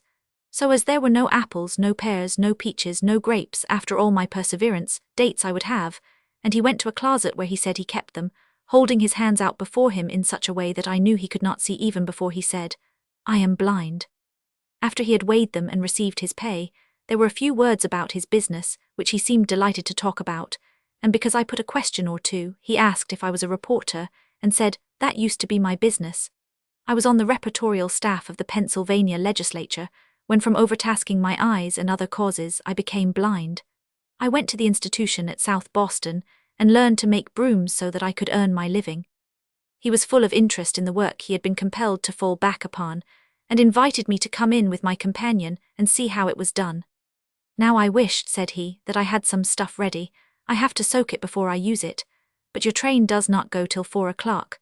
I will put some to soak immediately, and if you will come in about 162.3, I will begin at the beginning and make a broom, so that you can then see the whole process. To be sure, we were glad to go, and he did as he said he would, and explained every particular, even to the cost. The broom corn comes from the west, he said, though a good deal grows in the Mohawk Valley, and the largest broom establishment in the United States is at Schenectady. It often grows if thriving stalks, 10 or 12 feet tall. It can be cultivated here, but not so profitably. It comes in large bales, weighing anywhere from 150 to 500 pounds. Where I buy mine in Boston, it costs me 6 cents a pound, though the price varies. I sort it out on a sorting bench first, for if I took it as it is, the brooms would be of queer qualities. Sorting is a regular trade to learn. The next thing I tie it in bundles, and then it is ready for use. I put as many of these to soak the night before as I want to make up in the day. I leave it in the water half an hour, then let it drain, and it keeps damp enough for working. If it was dry it would break when I sew it. Here you see this lot from which I shall make the broom. I call 163 now. We have wire, and it is galvanized to prevent it from rusting. It costs me 12 cents a pound. It used to cost 17. The comedy of brooms, Mamma's little housemaid. Having made the handle fast, he took a bunch of the corn, smoothed it carefully through his hands to even it, laid it against the handle, put his foot on the treadle or whatever the hourglass-shaped piece of mechanism might be named, and with 1 or 2 revolutions wired it tight. This lot had the butts left on, But from the next layer he sliced them down wedge fashion with a very sharp knife, having secured them to those already on by a strap which could be fastened at such length as he chose by means of a leather button. Another and another tier, each time of choicer quality, succeeded, and so on till the stock for that broom was used up. This, he explained, is a number 8 broom. If there had been time I would have made a hurl broom, which is the best. The hurl is the finest part of the corn, the heart. I make 5 sizes. Number 6 is the smallest, and it is the smallest manufactured in this country. I can make 20 of those in a day. Of the number 10, the hurl, I have made 12, and they sell for 40 cents apiece. Sometimes when I have got a lot of brooms 164 on hand, I hire a horse and cart, take a boy with me, and go round the country to sell them. And people will object to paying my prices, and I can't always make them believe that it pays to buy a good article, even if it is a broom. They sometimes say that they can get enough of them at 14 cents, but I tell them when they pay 14 cents for a broom, they only get a 14-cent broom. Up in the attic. He had now a rough broom, which he released from the vise and took over to the press, which had 3 pairs of cruel-looking irons that he said were the jaws. Of sizes to shut round brooms of 3 different thicknesses and hold firmly, while he did the next thing, which he made known in this wise. Now I shall sew it. The number 6 have only 2 sewings, all they need, they are so thin, the others have 3. They are all sewed with waxed linen twine. The higher sizes have pink because it looks better, the others have tow-coloured. You see my needle. It is some like a sailmaker S, but not exactly. I have 2, though one will last a lifetime. I keep them in this old rag to prevent them from rusting. They cost 50 cents apiece and were made of the very best of steel. See what nice metal it is. He held out one, shaped more like a paddle 165 than anything else, polished to the last degree, and as lustrous as silver. Then he threw it on the floor to show us how it would ring. Broom tools of all kinds are made at Schenectady, but my needles, knives and combs come from Hadley. I will show you the combs pretty soon, the knives you have already seen. Let me see, where did I lay that other needle? No, you need not look for it, I must find it myself. I have to be careful where I leave my things, so that I can put my hand on them the moment I want them. Oh, here it is, picking it up with his long supple fingers and rolling it securely up in the old cloth. Now you notice I put on this palm, and he held up what looked like a mitt just large enough to cover the palm of the hand and the wrist, having a hole to slip the thumb through and leaving that and the fingers free. It was made of cowhide, and sewed together on the back, while in the inside was set a thimble against which the needle was to be pressed in doing the hard sewing, while the leather protected the skin from being fretted by the broom. It is not just like a sailmaker's palm, he added. I have one of those which a man gave me, and I 166 will show it to you. So going again to his dark closet, he groped for it among his multifarious things, and came back with one similar, except that it was of rawhide, and the thimble was a little projection looking like a pig's toe. Plant the broom. He sewed the broom through and through, producing the 3 pink rows. Then he said he would comb it to clear away the loose and broken stems, and so he passed through it a sort of hetchel made of 30 small knife blades set in a frame, which cost me, said he, more than you would think. That comb was $5, and now I comb it out with this one to remove the small stuff and the seeds. And releasing it from the clamp, he took down a fine comb from a nail and repeated the process. And now it is ready to be trimmed. I lay it on this hay cutter, which some friends bought cheap for me at a fair, and answered my purpose after a few alterations, and I trim it off nice and even at one end, and now it is done. You have seen a broom made. That was true. Our only regret was that we could not have that same broom to take away, but on our zigzag journey, when we were likely enough to stop 167 over or turn off anywhere, that was an absurdity not to be thought of. We did, however, buy a broom that we could take, and an excellent one it proved, and we accepted a small package of broomcorn seed, which the blind workman was anxious we should have, to plant in some spare spot just to see how it looks when growing. When we went downstairs, the woman was out on the platform, her yellow hair tossing about in the wind, and she seemed as happy with her meagre accommodations in the freight house as if she were owner of a mansion. She begged us to go in and get some of her apples. We were welcome, and they did not cost me anything, she added. She told us more about her fellow tenant and said he paid half the rent, and he used to board with us, but now he boards up in town, and he goes back and forth alone hisself. This curious and pleasant little episode made us so ready to be interested in everything pertaining to brooms that it seemed a kind of sarcasm of circumstances, when, at a junction not very far along our route, we saw, perched upon his cart, a peddler doing his best to sell his brooms to the crowd on 168 their way home from one of the Cape camp meetings. His words were just audible as the train went on. Buy a broom, here's the place to buy a cheap broom for 14 cents. Only 14 cents, a broom for 14 cents, so cheap. And it happened not many days later that somebody read in our hearing that the broomcorn is a native of India, and that Dr. Franklin was the means of introducing it into this country. From seeing a whisk of it in the hands of a lady, he began to examine it, being of an inquiring mind, as everybody knows, and found a seed which he planted. The street sweeper's broom is the genuine besom, made of birch stems, cut out in the country and brought into town tied up in bundles like faggots, suitable enough for those stalwart men who drag them along so leisurely, but burdensome for the hands of the wretched little waifs, who, tattered and unkempt, make a pretence of keeping the crossings clean, who first sweep, and then hold out a small palm for the penny, dodging the horses' hoofs, and just escaping by a hair's breadth the wheels of truck or omnibus in their attempts to secure the coin, if some pitiful passer-by stops at the piping call. 169. Please, ma'am, a penny. That is the almost tragic prose of brooms. The tragedy of brooms, the crossing sweeper.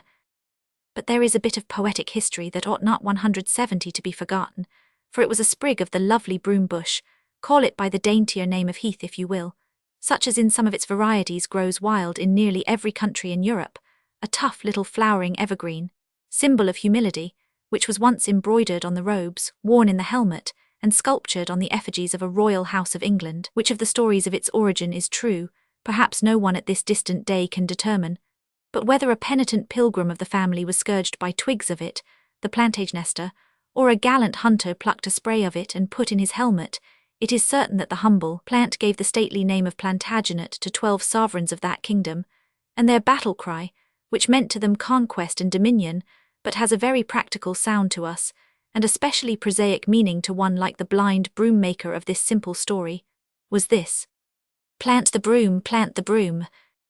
Talking by signals. When boys live some distance apart, it is pleasant to be able to communicate with each other by means of signals. Many and ingenious have been the methods devised by enthusiastic boys for this purpose, but it can be brought much nearer perfection than has yet been done, by means of a very simple system. At the age of 14, I had an intimate friend who lived more than a mile away, but whose home was in plain sight from mine. As we could not always be together when we wished, we invented a system of signalling requiring a number of different colored flags, but we were not quite satisfied with it, for we could send but few communications by its use. Then, when we came to test it, we found the distance was too great to allow of the different colors, 172 being distinguished. The white one was plainly visible. It seemed necessary, therefore, that only white flags should be used. We studied over the problem long and hard with the following result. We each made 5 flags by tacking a small stick, 18 inches long, to both ends of a strip of white cloth, be 2 feet long by 10 inches wide. Then we nailed loops of leather to the side of our father's barns, so that when the sticks were inserted in them, the flags would be in the following positions. The upper left-hand position was numbered 1, upper right 2, lower right 3, lower left 4, center 5. Notice there was no difference in the flags. The positions they occupied determined the communication. 30 combinations of these positions can be made. 1 1 2 2 4 1 2 3 1 4 5 1 2 3 5 2 1 3 2 5 1 2 4 2 3 5 1 2 4 5 3 1 4 3 4 1 2 5 2 4 5 1 3 4 5 4 1 5 3 5 1 3 4 3 4 5 2 3 4 5 5 2 3 4 5 1 3 5 1 2 3 4 1 2 3 4 5. These combinations were written down, and opposite each was written the question or answer for which it stood. The answers likely to be used most we placed opposite the shortest combinations to save time in signalling. My old code lies before me, from which I copy the following examples. Yes.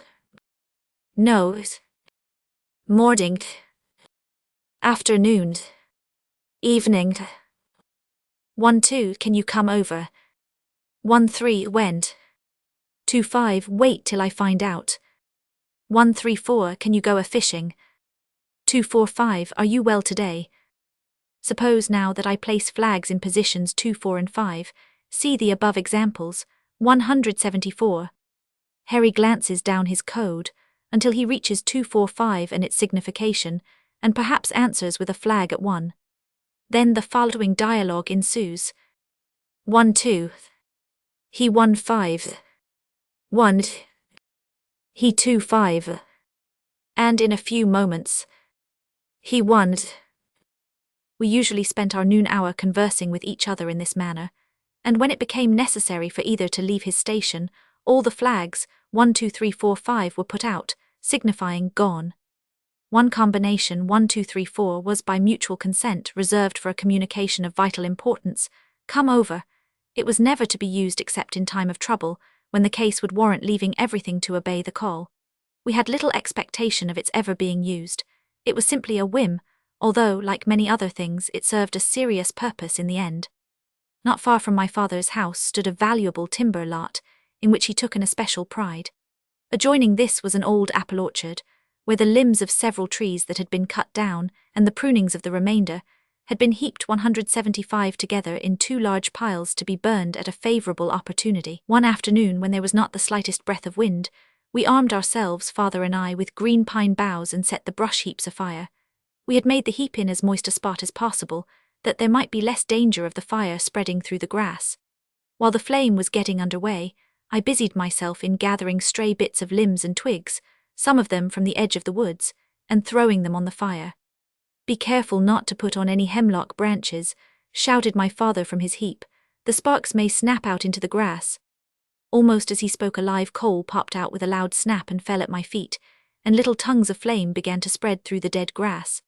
A few blows from my pine bough had smothered them, when snap, snap, snap, went 3 more in different directions. As I rushed to the nearest, I remembered throwing on several dead hemlock branches, entirely forgetting their snapping propensity. Bestowing a few hasty strokes upon the first spot of spreading flame, I hastened to the next and was vigorously beating that, when, glancing behind me, I saw to my dismay that the first was blazing again.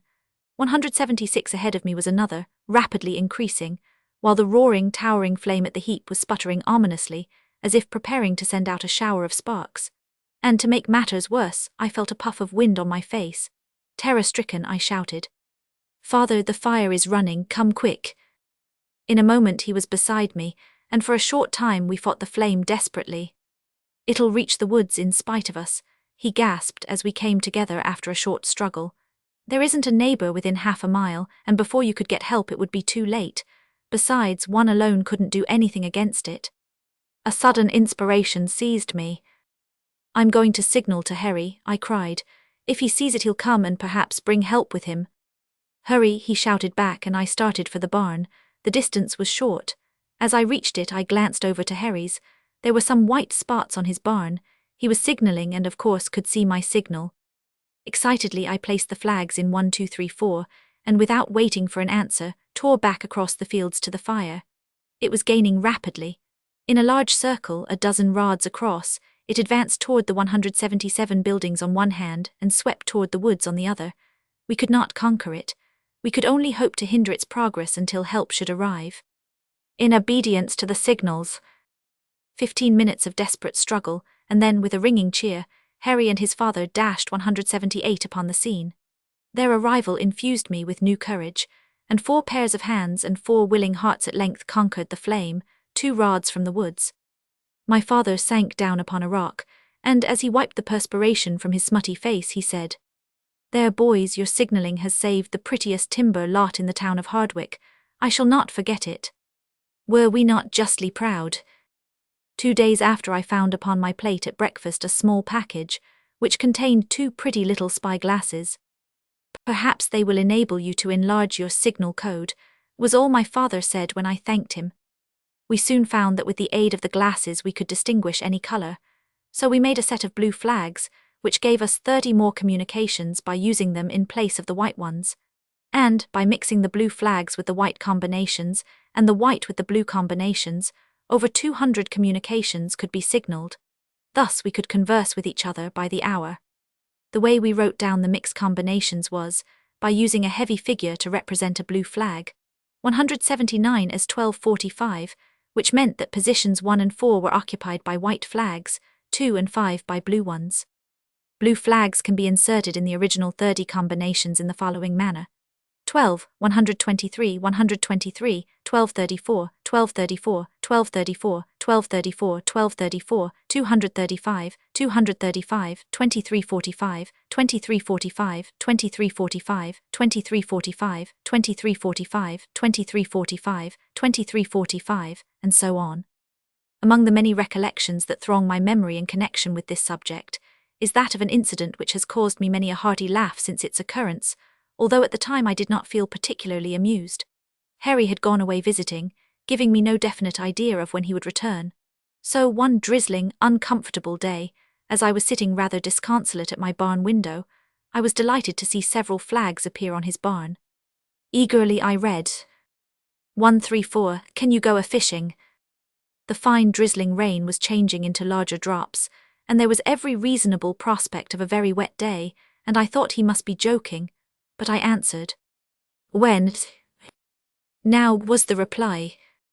Where? I asked. Bixby's Pond, 180. Are you in earnest? I will meet you there. I answered yes, and, shouldering my fishpole, started off across lots. The distance was fully 1.5 miles, and before I had passed over a quarter of the distance, the bushes, dripping with rain, had completely drenched me. When nearly there, the increasing rain became a heavy shower, but I kept on. I reached the pond, but nothing was to be seen of Harry. Not a frog could I find for bait, owing to the incessantly pouring rain, and I knew it would be difficult to find a worm. So after half an hour of tedious waiting and monotonous soaking, I started for Harry's, my patience entirely worn out. The rain came down in torrents as at length I turned in at the gate, and I suppose I looked as forlorn as a drenched rooster, for I heard a girlish giggle as I stepped upon the piazza, but I did not then suspect the truth. Where's Harry? I asked of his mother, whom I found alone. Why, you didn't expect to find him at home, did you?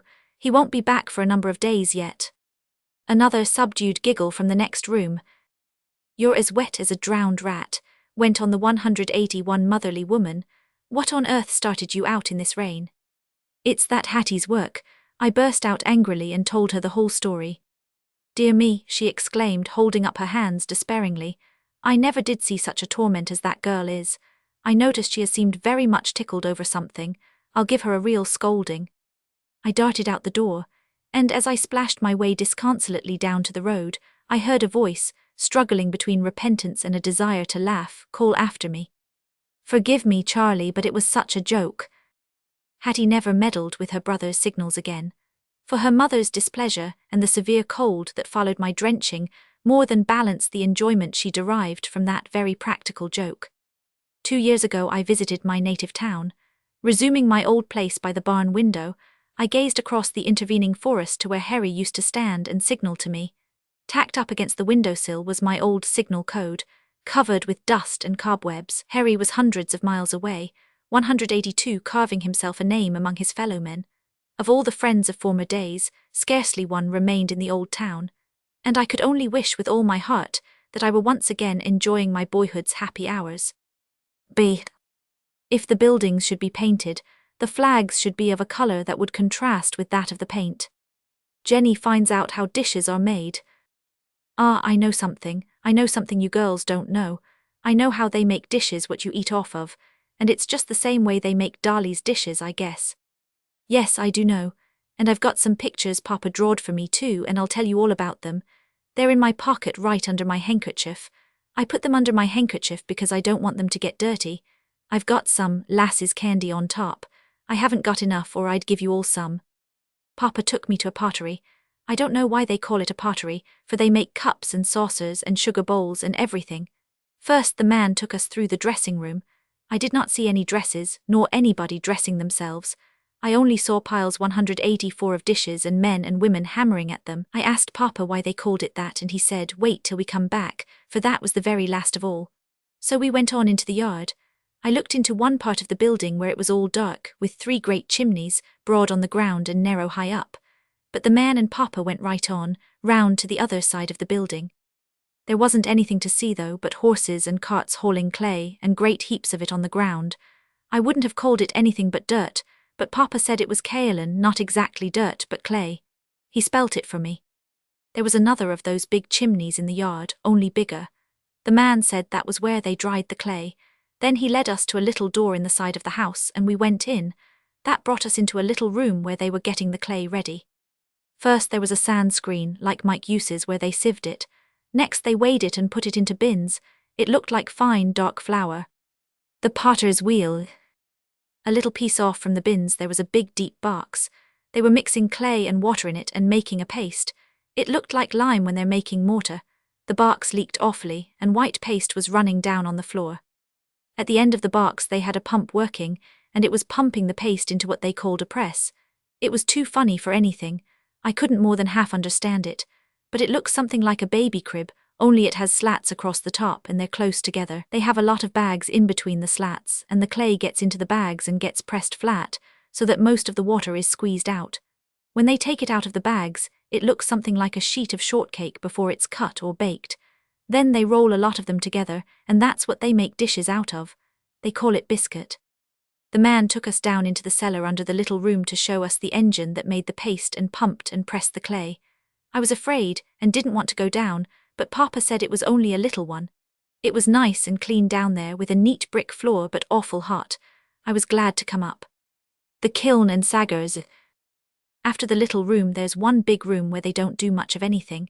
It is like a large shed, for it is dark and has no floor. The dressing room where we were first is on one side, and the dark room where the big chimneys are is back of it. We went through it, and over to one side and up the stairs to the second story. It's nice up there. It's one great big room, 5 times as big as our Sunday school room with ever so many windows. All around the sides and down the middle and crossways and out in the wings are shelves, piled full of brand new dishes. And there are tables all along the walls, and that's where they make them. I could stand and look all day. I saw 2 boys throwing up a great big lump of clay and catching it, then cutting it with a string and putting the pieces together again, then throwing it up again, until it made me dizzy to look at them. I asked the man what they were doing and he said, wedging the clay. That means taking the air out. They keep on doing that until there are no air bubbles in it. We stopped and talked to a man who was making a sugar bowl, and he told us how he did it. All the men have on the table in front of them a lump of clay, a wheel, some molds, a sharp knife, a bucket of water with a sponge in it, and something like the 188 slab of a round, marble-top table, only it's made of plaster Paris to work on. Mold for the copy. And do you know what the potter's wheel is? It's as old as the hills and it's in the Bible, but I guess everybody don't know what it is. It looks as if it was made of hard, smooth, baked white clay, and is something like a grindstone, only not half as thick. The grindstone stands up, but this lays flat with its round side turned up like the head of a barrel. And it's set on a pivot, like the needle of the compass in our geographies. The molds are like Miss Fanny's wax fruit molds. They're made of plaster Paris and they're round outside, and they have the shape of what the man wants to make on the inside, and they're in 2 pieces. Little things like cups are made in 1 mold, but big things like pitchers are made in 2 or 3 pieces in 2 or 3 molds, and then put together. Handles and spouts and such things are made separately in little molds and put on afterwards. Handled. Mold. Here's the way. First the man cuts off 189 a piece of the biscuit and kneads it on the plaster Paris slab. Then he takes 1 piece of the mold, fixes the clay in nicely, shaves off what he don't want, then puts on the other piece of the mold and sets it on the wheel. He gives it a shove and sets it spinning. It stops itself after a while, then he opens the mold and there is the dish. The clay keeps the same thickness all through and fills both pieces of the mold. Making a sugar bowl. Then the man takes it out and sponges it. If it isn't just the right shape, all he has to do is wet it and it will come right. Then he puts on the handle or puts the pieces together, fixing them just so with his fingers and knife. It isn't very hard, but he has to be careful. The soft dishes look real cute. Then they're ready to be burnt the first time.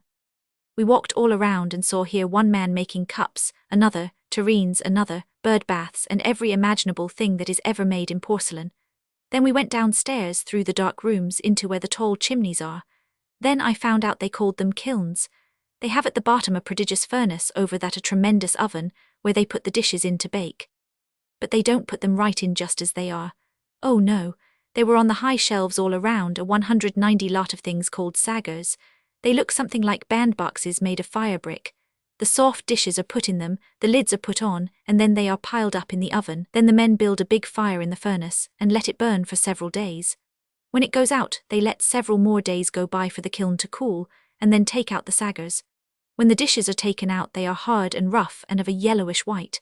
They build the fire after they get them in, and let it out and the kiln cool off before they take them out, because the men have to go in and out the big ovens. Wouldn't you think a pile of soft plates and saucers would burn all together and stick fast to each other?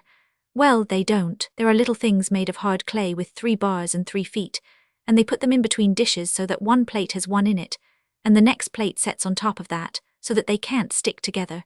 Did you ever see 3 little dark spots on the bottom of a saucer? This is what makes them. There are lots and lots of these little stands lying all around everywhere, and broken pieces of them and the clay, scattered like flour all over the ground and floors thick. We next went into the room back of the kilns. It had shelves all around, too, and there were piles of 191 dishes after the first burning. A lot of women sat on stools on the floor, and they were brushing the fire cracks with some stuff out of little bottles. This was to fill them up so that the glazing wouldn't run in. Rest for flat dishes. We went into another room at one side of the first, and there's where they did the glazing. They called it dipping.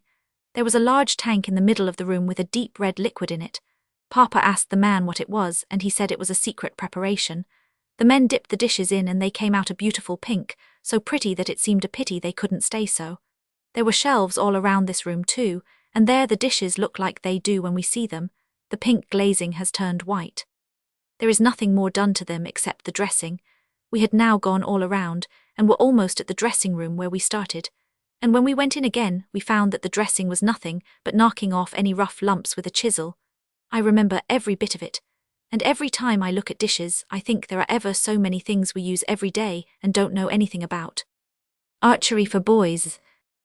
Mr. Morris Thompson has excited all the grown-up boys who loved in their younger days to draw the bow, by his graceful articles on archery for young men and women. Fig. A. I want to tell the boys who are wide awake how they may, without too much labor and with but little expense, make their own bows and arrows and targets, having their fun like their elders, in this health-giving and graceful recreation. In the first place, after you have made your implements for the sport, you must never shoot at or towards anyone, nor must you ever shoot directly upwards. In the one case you may maim someone for life, and in the other you may put out your own eye, as an acquaintance of the writer's once did in Virginia. To make a bow, take a piece of any tough, elastic wood, as cedar, ash, sassafras, or hickory, well seasoned, about your own length. Trim it so as to taper gradually from the center to the ends, keeping it flat at first until you have it as in this sketch, for a boy, say, 5 feet in height. Fig. A. This represents a bow 5 feet long, 1¼ inches broad in the middle, 3/4 of an inch thick at the center, and a 1/2 inch scant at the ends in breadth and thickness. Bend the bow across your knee, pulling back both ends, one in each hand, the center against your knee, and see whether it is easily bent and whether it springs readily back to its original position. If so, your bow is about the right size. Cut near each end the notch for the string as in this figure. Fig. B. Fig. B. Bevel the side of the bow which is to be held towards you, so that a section of your bow will look like this figure. Fig. 100. Fig. 100. The back or flat part is held from you in shooting, and the beveled or rounded part towards you. Scrape the bow with glass and smooth it with sandpaper. To shape your bow, lay it on a stout, flat piece of timber, and drive 5 10-penny nails in the timber, one at the center of your bow and the others as in figure below, so as to bend the ends for about 6 inches in a direction contrary to the direction in which you draw the bow. Fig. 500. Fig. 500, R and B are 6 inches from the ends. The bow is bent slightly at 100. Your bow is now finished as far as the woodwork is concerned, and you may proceed to wrap it from end to end with silk or colored twine, increasing its elasticity and improving the appearance. The ends of the wrap must be concealed as in wrapping a fish hook. Glue with Spalding's glue a piece of velvet or even red flannel around the middle to mark your handhold. 195. The ends may in like manner be ornamented by gluing colored pieces upon them. A hempen string whipped in the middle with colored silk, to mark the place for your arrow nock to be put in shooting, will make a very good string. For arrows, any light, tough wood which splits straight will do. I use white pine, which may be gotten from an ordinary store box, and for hunting arrows, seasoned hickory. These must be trimmed straight and true, until they are in thickness about the size of ordinary cedar pencils, from 25 to 28 inches in length. They must be feathered and weighted either with lead or copper, or by fastening on sharp awl points or steel arrow points with wire. I used to make 6 different kinds: a simple copper wrap, a blunt leaden head, a sharp leaden head like a mini bullet, an all-point wrapped with copper wire and soldered, and a broadhead hunting arrow. To make a copper wrap, wrap with copper wire the last half-inch of the arrow until you get near the end, then lay a needle as large as your wire obliquely along the arrow as in this figure. Fig. E. Continue the wrapping until you have weighted the arrow sufficiently. Draw out the needle and thrust the end.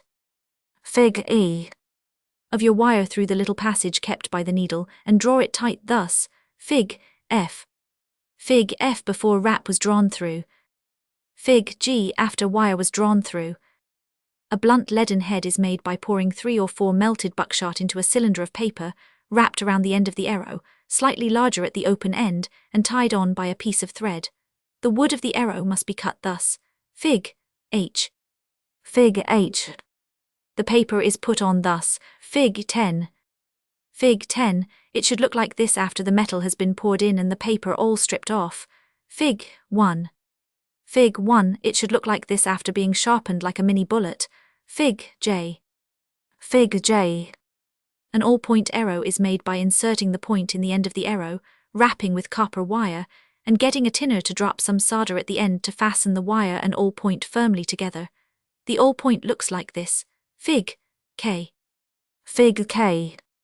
The awls like Fig. 50 are filed like this into teeth like 198 notches on the part going into the wood and roundly sharp on the other part thus.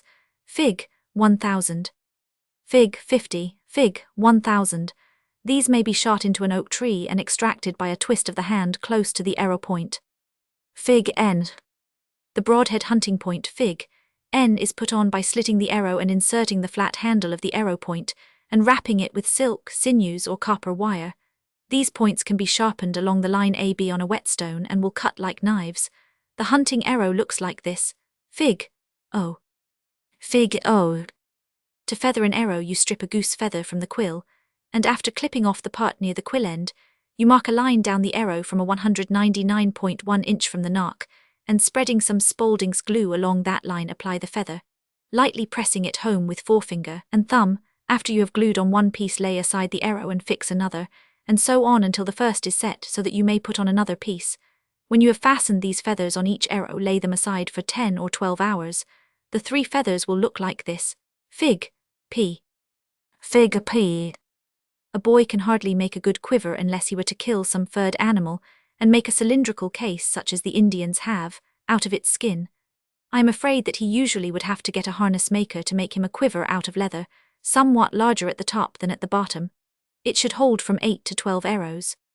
A good target may be made of soft pine, circular or elliptical in shape. In the latter case, a line shot might count, even though it were farther from the 200 center. Pieces should be tacked to the back of this target at right angles to the grain of the wood. Differently colored circles or rings, a little more than the width of an arrow, must be painted on this, with a center twice the width of an arrow. The outer ring 201 counts 1, the next 2, 3, 4 and so on to the center, which of course counts highest. By this plan one score could be told with perfect accuracy. The target. If an arrow struck on a line between number 3 and 4, it counts 3.5. Anything like this rarely happens. The target is fixed upon an easel formed of 3 pieces of wood fastened together by a string at the top, and it ought to lean back at the top slightly, away from the archer. The 3 arrows count 7, 9, 10, 26 in all. In target shooting you should use all-pointed wire-wrapped arrows, as they can be easily drawn out of even a wooden target. Dolly's shoes. I can't help wondering if any of the little maidens who are having so much comfort with their beloved dolls in these Christmas holidays ever think that somebody must have taken a great deal of pains to dress them up so nicely, and above all, to make the tiny garments and hats and shoes. The doll's shoes, so pretty, so daintily shaped, so beautifully stitched and trimmed, so perfectly, faultlessly finished from heel to toe, the cunningest things in all Dolly's wardrobe. Did it ever occur to the girly playing mother to ask where they came from and by whose dexterous fingers they were fashioned? She knows well enough that when Angelina Christina or Lula Rosa Matilda Jeanette has worn 203 these out, there are enough to be bought in the toy shops for 25 or 30 cents a pair. But who makes them? That was the question which came into my head one day, and I set to work to find out, doing just what must suggest itself to anybody who wants information, whatever the subject. That is to say, I went to headquarters and asked questions. There are 2 places in Boston, one a shoe and leather exchange, and the other the establishment of an importer and dealer in shoe store supplies, where they furnish dolls' shoes to the trade. As the phrase is, one is on Congress Street and the other on Hanover. And the proprietors, Mr. Daniels and Mr. Swanberg, instead of being amused at my errand, very kindly told me what I wanted to know. Some of the shoes are imported, but they are inferior in style to those made in this country, notwithstanding they come from Paris, and everything from that place is supposed superlatively choice and to be desired, as you are very well aware. In the United States there is one factory, and but one so far as I could ascertain, which supplies a large quantity, about 1,500 dozens, for the American market, sending them to all parts, and furnishing 200 for the toy stores in Chicago and other western cities, as well as New York, Philadelphia and Boston. This manufactory is at Bordentown, New Jersey, and has been in existence about 12 years, and the value of stock now sent out is about $7,000 a year. So much money for the wee feet that run on no errands, and save no steps for anybody. The wholesale jobbers of course advance the price, and in the retail stores they are higher yet, so that each tradesman through whose hands they pass has his trifle of profit in helping to shoe the feet of the dull people. They retail from $1.25 a dozen, to $3.75, according to the style. Dolly's shoes. They run, as the dealers express it, in 12 sizes, the common doll's shoes, which means shoes for common dolls, vary however from the class made for wax dolls, which have grades peculiar to themselves, being not only extra full and wider in the soles, but numbering fewer sizes from 1 to 6 only. Of the common kind, the slippers and ties run from 1 to 12, the others from 3, 4 or 5 to that number. They come packed in regular sizes, a full line, as those for children do, or in assorted sizes and styles, in small, square boxes such as shoe dealers know by the name of cartoon, which is 205, another word for the French carton, meaning simply that they are made of pasteboard. The tiniest is not much more than an inch long, but is a perfectly formed and finished shoe on that miniature scale, and the largest is almost big enough for Mrs. Tom Thumb, measuring about 4 inches, and it could certainly be worn by many a baby you have seen. As for the names, they come in this order: slippers, ties, ankle ties, balmorals, buttoned boots, Polish buttoned, Polish eyeletted and Antoinette, which is a heeled croquet slipper, in which her dollship, when engaged in that out-of-door game, can show off her delicate clocked stockings to advantage. But what shall I say of the variety in colour and trimmings? They are in white and crimson, in buff and blue, in scarlet and purple, in rose colour and violet, in bronze and silver and gold, everything but black, for dolls don't like black except in the tips of their gay balmoral or Polish boots. And the stuff they are made of is such soft material as can only be found in goat and sheep and kid and glove kid, and skivers, which is the name for split leather. I strongly suspected that they were all made of scraps left from large slippers and shoes, but though this is generally the case, some whole skins have to be used because nothing is ever manufactured for real people. 206 boots and shoes and slippers for all kinds of dolls, high and low, rich and poor, to walk in, to dance in, to play croquet in, or to stay at home in. To match their costumes, to match their hair, to match their eyes, to suit them if anything on earth could suit. And every doll could be sure about her size, for the number is stamped on the bottom of the soles, and I must not forget to say that they have also the trademark, which is the imprint under the number. This trademark is a pair of boots smaller than anything you can think of. Now I am coming to the original question: who makes them? They are made in large quantities during about 6 months of the year, accumulating in the summer, ready for the trade, which begins in August and drops off after the 1st of January, and is over with for that season by March. In those 6 working months the factory employs about 40 women, and they are mostly invalids or old persons who are not able to do anything but light work, and who receive only small wages, because they are not capable of earning much. So they are generally thin, pale hands and slender fingers which patiently and skillfully fit the patterns, and sew the seams, and do the even nice stitching and dainty ornamentation, 207, which help to make glad the hearts of the many little girls all over the country, who have found a precious doll, all so daintily shod, among the gifts of their Merry Christmas. My Dolly, my own little daughter. A glimpse of some Montana beavers. Our road passed down along Hellgate River, leaving Deer Lodge City some 8 miles to the left. As one goes down, the country changes and occasional pines appear along the banks of the stream, and the landscape becomes much more interesting. At one place where a tiny tributary flows in, a large community of beavers were building a dam. They were not at all afraid of us, and so we leisurely observed the process, wishing to settle the vexed question as to whether beavers do actually do intelligent mason work. They had already sunk a great deal of brush, together with limbs of trees, and were now filling this 209 wicker work-in with earth and rocks, which they procured a little distance above on the opposite bank. A beaver would run up, flatten his tail on the mud near the bank, then another beaver would scrape the earth up and upon the tail of the first, and pack it down.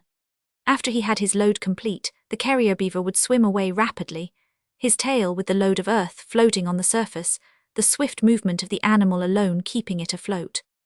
The sagacious creature would invariably swim to the right place and dump the load, and then return for another, the stream presenting a scene of great activity, as several of these curious animal masons were constantly and swiftly passing and repassing each other with their heavy loads. Others, the carpenters among them, were at work in the thicket opposite, cutting brush. We saw many large trees which had been cut down by them. The stumps looked as though some boy had chopped them down with a dull axe. It is surprising to reflect upon the pertinacity of these creatures, which enables them to gnaw down such immense trees, and the wisdom with which they calculate the direction in which the trees will fall. It is said here that the beavers cut the limbs off from these trees, and then sever them into lengths of 210 about 3 feet each, and after that float them to the center of their pond, sink them to the bottom and fasten them there, where they remain and are used as food during the winter when the pond is frozen over. This is thought to be one of the principal uses of the pond, to provide a pantry which will not freeze. The pond furnishes a depth of water that is always still, and never freezes to the bottom. Although, after witnessing this almost human sagacity, we had many compunctions, we concluded to shoot one fine animal for his skin. We shot one through the head, his companions immediately disappeared, and before we could secure our wounded beaver, he also had dived beneath the waters of their pond, and although we waited some time in the vicinity, we failed to discover him again. The inhabitants say it is nearly impossible to kill a beaver with a rifle, and never, on any occasion, does the trapper shoot one. How logs go to 10.99, a Maine wood chopper. All boys and girls know that boards are made of sawed logs, and that logs are trunks of trees. Few, however, know 212 with what hardship and difficulty the trees are felled, trimmed and carried from the woods where they grow to the mills where they are made into boards. In the far west and in the wilds of Maine are acres upon acres and miles upon miles of evergreen forests. One wooded tract in Maine is so vast that it takes an army of choppers 20 years to cut it over. By the time it is done, a new growth has sprung up, and an intermediate one is large enough to cut, so the chopping goes on year after year. The first or primeval growth is pine. That is most valuable. After the pines are cut, spruce and hemlock spring up and grow. Most of the men who live in the vicinity of the lake region work in the woods in the winter. They camp in tents and log huts near the tracks where they are felling trees. All day long, day after day, week after week, they chop down such trees as are large enough to cut, lop off the branches and haul the logs to the nearest water. This work is done in winter because the logs are more easily managed over snow and ice. All brooks large enough to carry them, all rivers, ponds and lakes, are pressed into service and made to convey the ponderous freight towards civilization. All along 213 the shores and in the woods are busy scenes, men, oxen and horses hard at work, the smoke from the logging camps curling among the trees. Every log has the initial or mark of the owner chopped deep into the wood to identify it. Then, when the ice breaks up, the logs are sent down the brooks to the rivers and through the rivers to the lakes. The logging camps are disbanded, the loggers return to their homes, and the river drivers alone are left to begin their duties. The river drivers are the men who travel with the logs from the beginning of their journey till they are surrendered to the sawmills. Each wears shoes the soles of which are thickly studded with iron brads an inch long, and each carries a long pole called a pick pole, which has a strong sharp-pointed iron spike in the end. This they drive into the wood, and it supports and steadies them as they spring from log to log. Their first duty is to collect the drive. The logs which form the drive are packed together and held in place by a chain of guard logs which stretches entirely around the drive, forming what is called the 214 boom. The guard logs are chained together at the ends about 2 feet apart. The guard is always much larger than the boom of logs, so that the shape of the boom may be changed for wide or narrow waters. At the head of each boom is a raft which supports 2 large windlasses, each of which works an anchor. On this headwork about 30 river drivers take up their position to direct the course of the boom. To change its position or shape, 10 of the drivers spring into a boat or bateau, 1 takes a paddle at the bow, 8 take oars, and 1 at the stern holds the anchor. They row with quick strokes toward the spot where the anchor is to be dropped, the cable all the time unwinding from the windlass. "Let go," shouts the foreman.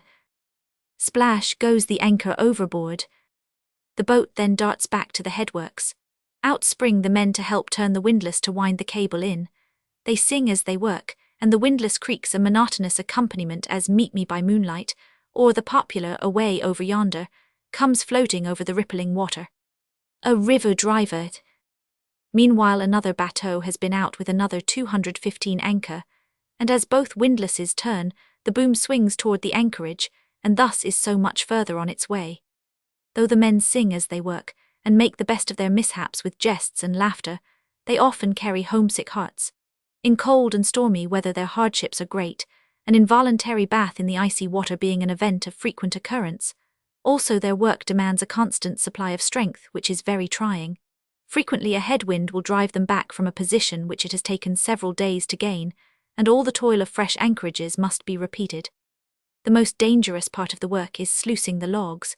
When the boom reaches the run which connects the lake or river with the dam through the sluice of which the logs must pass, the chain of guard logs is detached and fastened in lines along both sides of the run, and the rafts are drawn off to one side and anchored to trees. The river drivers, armed with their pick poles, are then stationed along the run, on the dam, wherever they may be needed.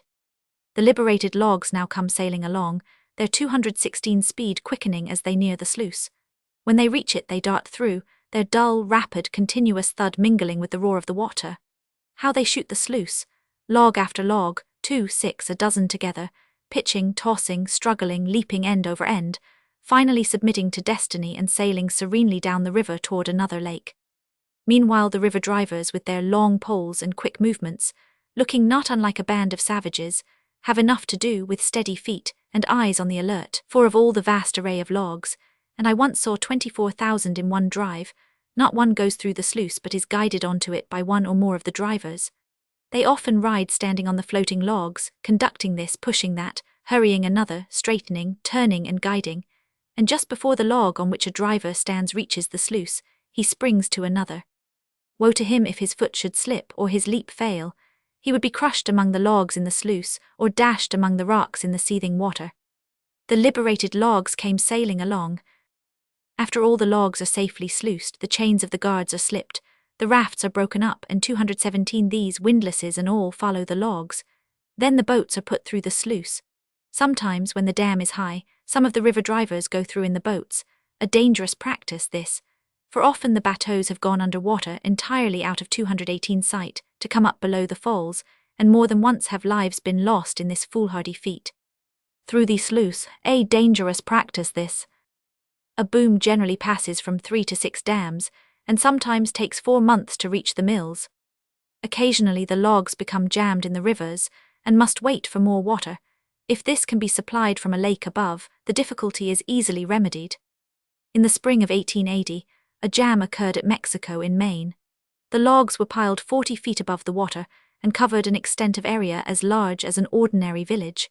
This great jam attracted visitors from all parts of the country, until the spring freshets of the next year could supply the river with water sufficient to loose them and bear them on their way.